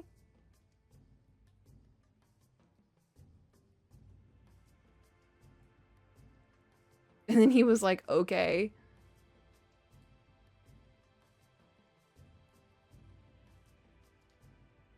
Too scared of strong women. I think, yeah, well, my thing is, he was incredibly controlling in this relationship from the very start. He wasn't listening to a single thing she wanted. I mean, he didn't let her read a book. Like, we're getting to very crazy levels of, but then he also, you know, using the premise of, you must be pure and, you know, godly and whatever. And then he wasn't following it himself, so it was very clearly done to maintain control. It worked once they found out a compromise. Maybe it would work another time if she tried. The thing is, the fact that, like, he did it under compromise and then immediately stopped her from doing what she wanted to do. And she did bring it up with the servant, and he still didn't listen. It could be done since she is some worth to him. I think the fact that she said, I'm gonna do what I want, and he still, you know, he just said nothing, but just got grumpy. I think, you know, it's like because he realized she's just not gonna listen. I don't know. I don't think he would have. I think, like, genuinely, it's a situation where it's only because she is so strong-willed that he's going along with it. But if she wasn't, he would have, like, whittled down all the options to get her to listen to him. You know, not all people who are controlling are necessarily, like, put their foot on you and, like, make you do something. They whittle you down. They take out all of your options by making you seem like, oh, they're trying really hard and you're just not listening to them. It's like that kind of approach where they're like, I'm just trying so hard to, like, find a compromise with you and you're just not listening to me. It's the kind of people that will do that. And it makes you feel like you're not listening to them. That's kind of where it feels like with him, because he went full possessive mode and then he just, like, took away the options after, you know, deigning to give her something. I wouldn't call it betrayal. He wasn't as open as she wanted, but after some time, sure, it could work out, but with some trust, she's not trying to build trust.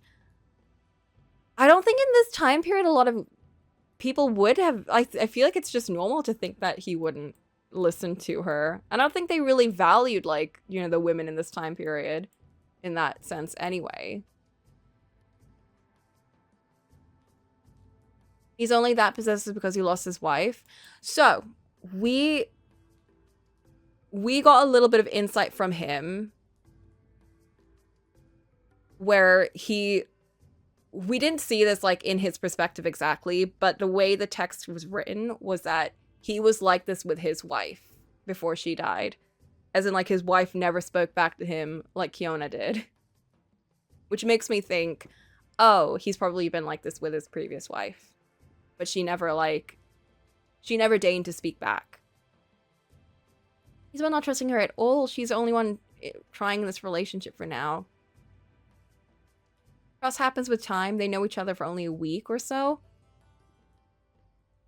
Yeah, I think it's like once you break trust initially, though, and you, like, immediately start, like, acting the way that he did, it's a big ask to then ask the other person to do everything to fix it. You know, you're the one that broke the trust. Why does the other person have to fix it? You know, at that point, she had a lot of reason to be like, no, I'm done with this. I'm going to put the rules down and you're going to listen to me. Especially when she's not doing anything negative to him. She's literally just like, I'm going to go out for a walk. You know, if she was like, I'm going to go cheat on you, that's a different thing. But she's like, I just want to go out for a walk and, you know, have freedom. If she jumped at this at the start and was like, I'm just going to do whatever I want by myself, then it would be like, okay, maybe you should have, like, you know, talked to each other about it. But the fact that he started off like the way he did, and then she was like, no, I'm done. We're not doing this. It sets a relationship up as, like, an imbalance from the start. Needs to be both parties. He slowly took away all her liberties before this and then dug in his heels. Yeah, because it's like, it's things like that are reasonable where it's like, okay, you don't want her to, like, because, you know, fair enough in that time period.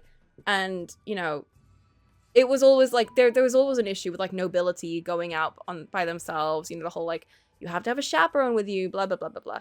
That's always been a thing.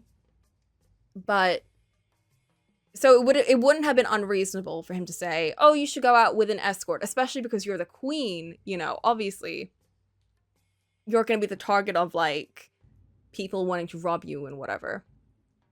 But he was going out saying stuff like, you can't have salt in your soup, no reading books for you, no playing cards with the servants. And because what? Because you are more likely to not go to heaven because you're a woman. It's like the reasons he was giving her was like, things that he could control her with that he knew he would be able to get away with because of the excuses he kept giving her. It was things that were like so pointless. It's okay if him try a tiny little bit and her to do the utmost to please him because he almost tried. Yeah, because it's like, I get that, you know, it did seem like, oh no, he is trying with the one thing he gave her where he was like, okay, you can go if you have, you know, if you have Louise go with you. And then immediately after that, Louise was like, oh no, no, no, you can't go where you want to go. You have to go and only meet with like the prince of, you know, or the nobility in this side of the place, or to do this and this and this. It's like, oh, okay, so you didn't actually compromise at all. You just wanted to do exactly what you wanted to do. It just shows that like he's clearly not actually willing to try himself. And Kiona has done so much at the start to like please him. And she still like comes back like every day and still like, you know, spends all her time with him. And he should be really like he should be satisfied with that. Not initially. I just believe she could reach greater results if she tried a bit more. That's a lot on her though. It's a lot of expectations on her. Like you have to see that it is unfair in that regard for someone to have to deal with. He's one accusing her after their wedding and she didn't do anything.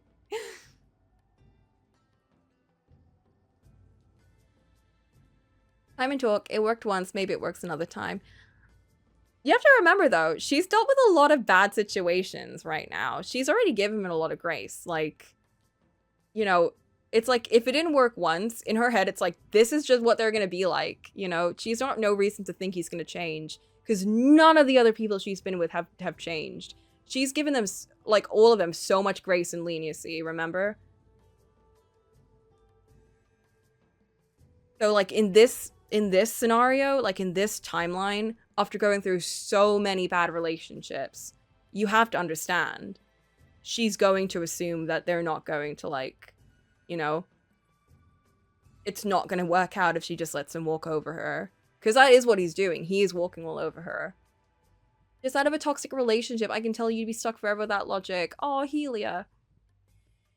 It's also really tricky to get out of a relationship like this. When, like, let's assume that he will continue to do this. That he won't change. This kind of guy is probably the trickiest one out of all three of them. And this is talking from experience working with, like, victims of abuse. But, like, the controlling types are usually the ones that are, like, the ones that you never get away from. Because, like, not to say any of them are good. Not to say any of them are easier or any situation is better for anyone. But what I've seen, at the very least, is that the violent ones tend to get caught quicker. Again, not to say that the people experiencing violence are dealing with an easier situation. It's just it gets picked up on quicker or easier. The, you know, cheating ones, it's a little more complicated, so we won't talk too much about that side. But the controlling, coercive ones are the ones where you're like, you don't even realize you're in it half the time because you're like, oh, they did a nice thing. And then you're like, oh, you know, I'm walking on eggshells again, or I have to listen to them to do this. And then, you know, you find that your freedom gets taken away little by little, and you don't realize you're in it until it's way too late and they've taken out, like, everything that you could use to get out of it. Like, your contact with people is gone. You might have, like, lost all your friends by that point. You might have lost contact with your family by that point.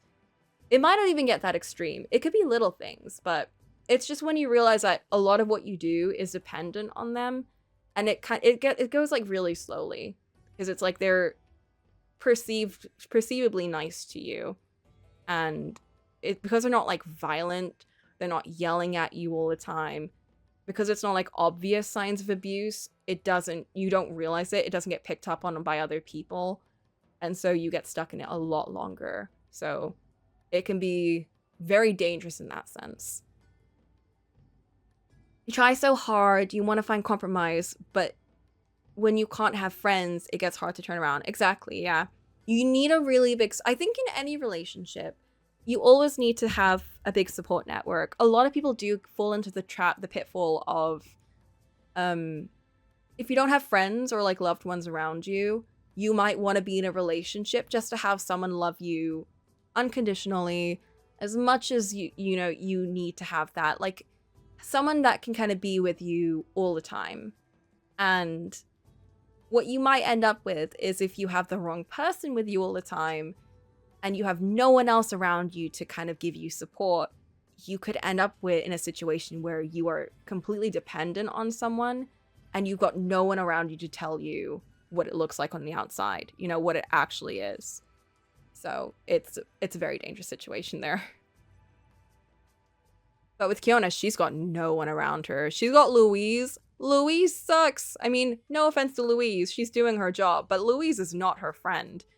She doesn't have Nahima. The fairy is, giving her support. But aside from that, she doesn't really have anyone on her side. Meanwhile, the king has everyone. He's got a whole kingdom on his side, So you have to see it in that situation. She's got no one, and she's got no freedom. She's going to do what she can right now. Hardest part to understand with that kind of relationship is that the guys look like he cares, and he's not all as bad, but that's still not healthy. No, absolutely. And I think what I like about this bit is that you do see him, like, make that compromise, but then you immediately see that the compromise is not actually... Because even when he did that, I remember we were like, oh, he is trying. He's, like, listening. He seems, like, amenable. And then immediately after, you see that compromise was riddled with lots of conditions, So even that one thing that he gave her was riddled with conditions. And that's when you kind of see, like, yes, he hasn't done anything extreme yet, aside from what he did at the start. But you can kind of see where it's going if you have the context of seeing, like, other situations where a controlling relationship can start to escalate. The thought of finding a compromise might have to take me a bit there. Yeah, because it might just be like, if you see the signs, you can see where it's going.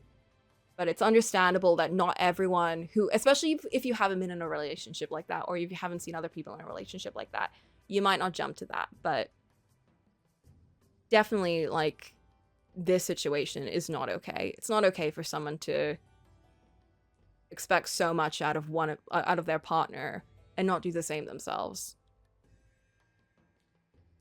Anyway, that was an interesting discussion. I'm kind of glad that we had that kind of talk, especially because I feel like I think the game does a good job of highlighting it. But I think it's, if anyone were to see this and, also take that conclusion, I think it's good that we kind of did open this up and talk about it. Because I do think that this is, like, it's an important discussion to have. Especially because, like, controlling relationships have only recently, like, really, really recently in the UK, been classified as a crime in and of itself. So, would it be possible to at least directly confront the person and show the mistakes? Ooh. Depends.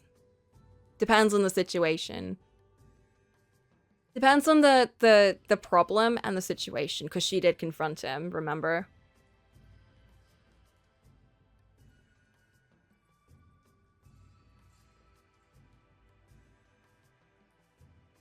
Should have you executed? Yeah. Remember, nothing happens in a vacuum. Every decision that someone makes is going to be a consequence of something else that's happened, another previous experiences, the person they're talking to, what they're talking about. It's not always going to be a simple, like, oh, we have, like, it's not going to be simple, like, miscommunication of, oh, why didn't you just tell them? There's always going to be a reason for why.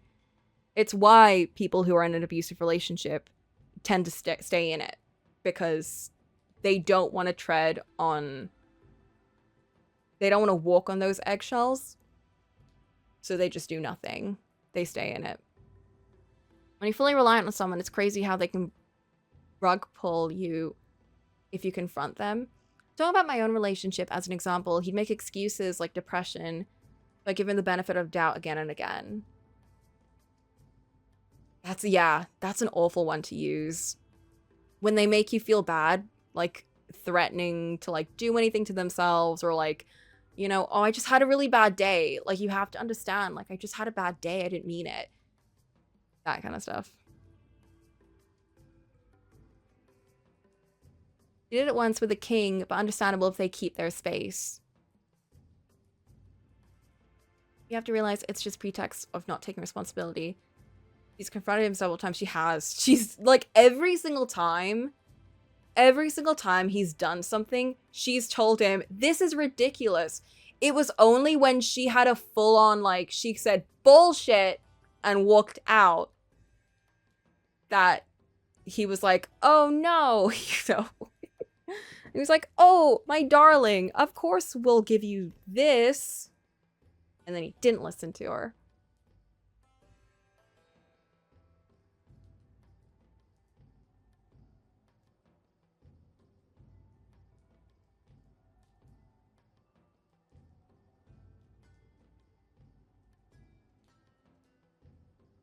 It'd be rational to run away entirely. Honestly, the fact that she stuck around is like... Also, keep in mind, she's not asked him for anything. Like, she's not made him do anything.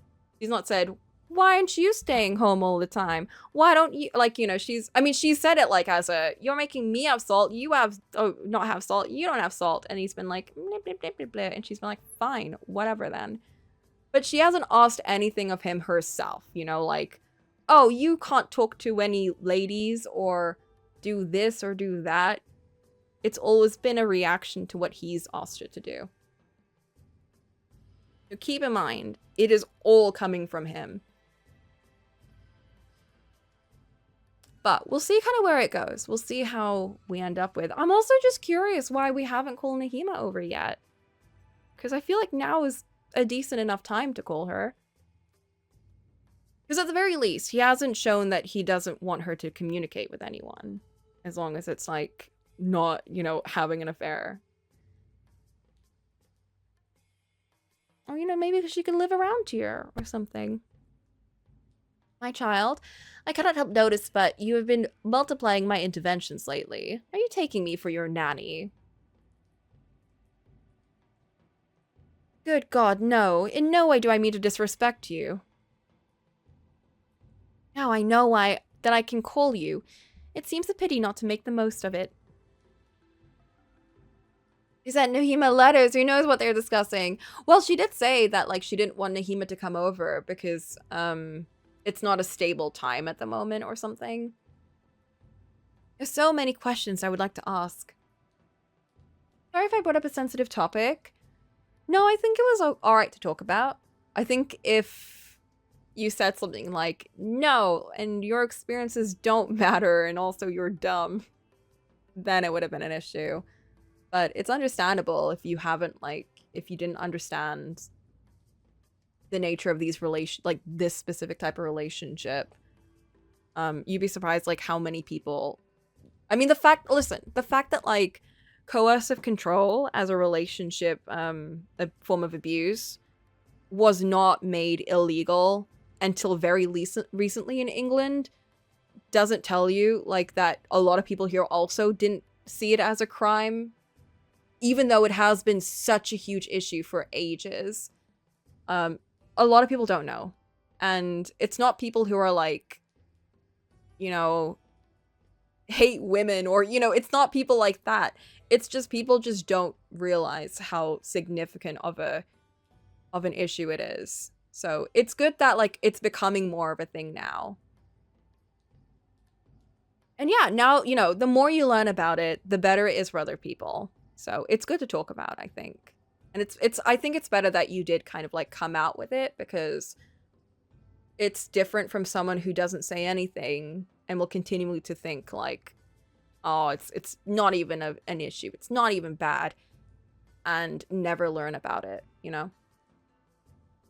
That's why I think in these situations, it's always better to, like, not yell at someone for not knowing it, because it's always better to educate.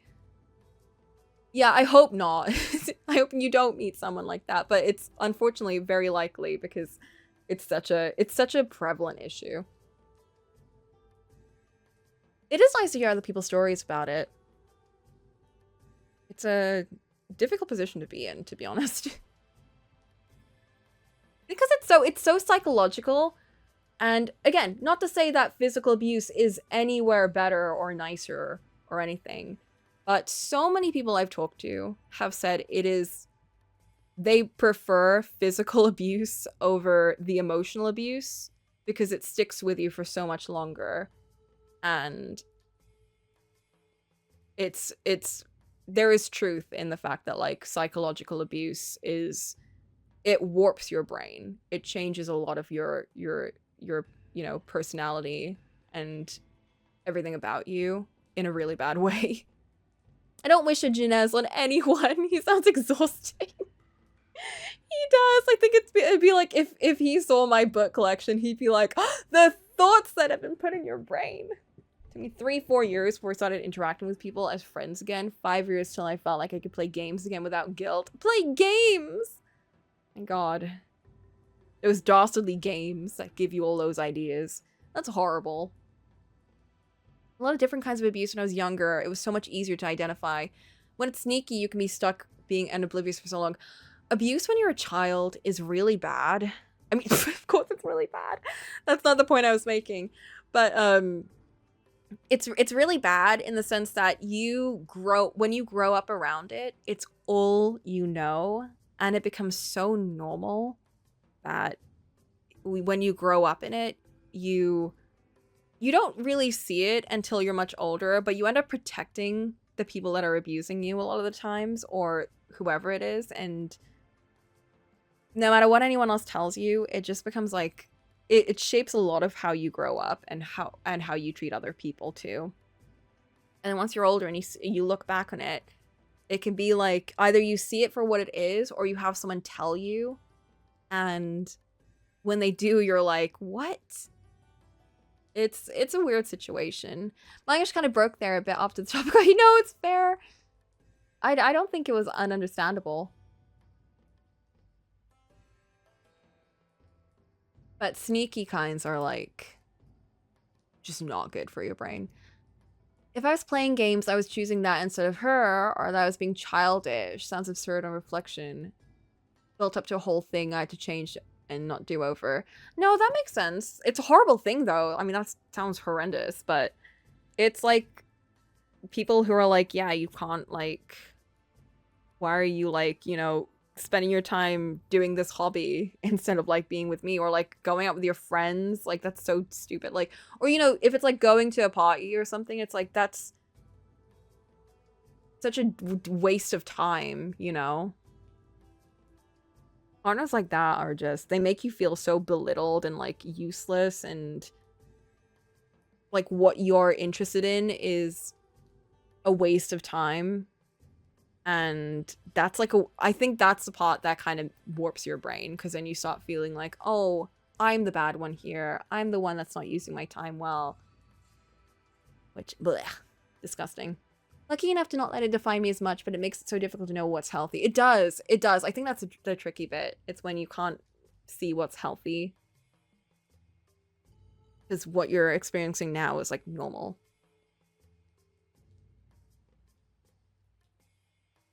Oh, man. Oh, shit. Okay. We might have to... This is a weird place to end, but we might have to end here. Only because we have a movie in 30 minutes. And we're hitting the ad break now, but I don't want to do an ad now. We're 4 hours in. What do you mean end? I know this is an awkward place to end because we're in the middle of the story, but I feel like I don't think we're close to the end of this this timeline anyway. I feel like it might be better to just continue this next time. Continue this next year, guys. I don't feel bad though for having this conversation and all the other conversations. I think that was nice to have. What do you mean, end? There's a question. While they were interested in a relationship with another person, if they want to change their hobbies and personality, what should define them?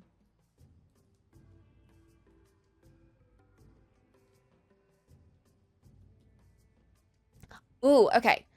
The difference is if you're like, as in like changing hobbies as you progress in the relationship, there's nothing wrong. Okay, there's nothing wrong in developing your personality as you're growing and meeting people and changing and doing whatever. I think it's more so if you're stifling the parts of yourself that you enjoy and repressing yourself and diminishing your self-esteem as you're with someone, as in changing for the worst because they've like, you know, belittled you. That's different. That's a very different thing. But there's nothing, I don't think there is anything wrong. I mean, you know, it's as much as you want to say, because if you're like, oh, I hate that I've started liking a face smut or something when you're with someone, it's like, you can change that. You know, you can just be like, you know what, maybe I don't want to read that anymore. It's like, but when you start to dislike something that you've always liked, that's not a good thing. When you're like, as in not like, you know, oh, this is childish now, but you're like, you feel bad about liking something.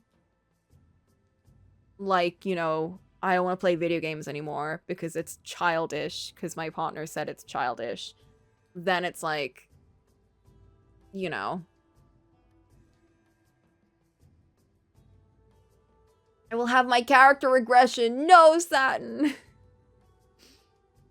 There's no listening emote. Needs to get like an emo where it's just Coco with a big ear. Oh. Alright then. Guys. There are definitely healthy versions for sure.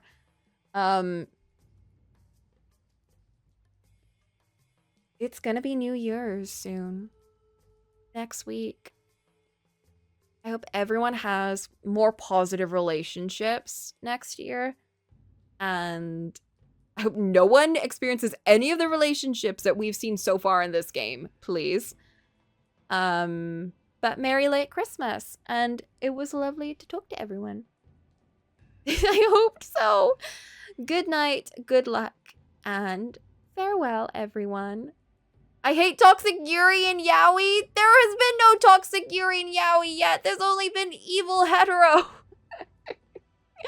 If there's good Yuri, then I'll take that because I feel like that's the good part of this. I feel like that's the only good relationships in this. But we haven't experienced it yet because Nahima hasn't confessed to us. There's only evil hetero. We need to get away from the evil hetero. If I want hetero, I'll play Bustafellows. But not this. Alright. Farewell, everyone. Have a happy Yuri and Yaoi. Don't have an evil hetero. Good night.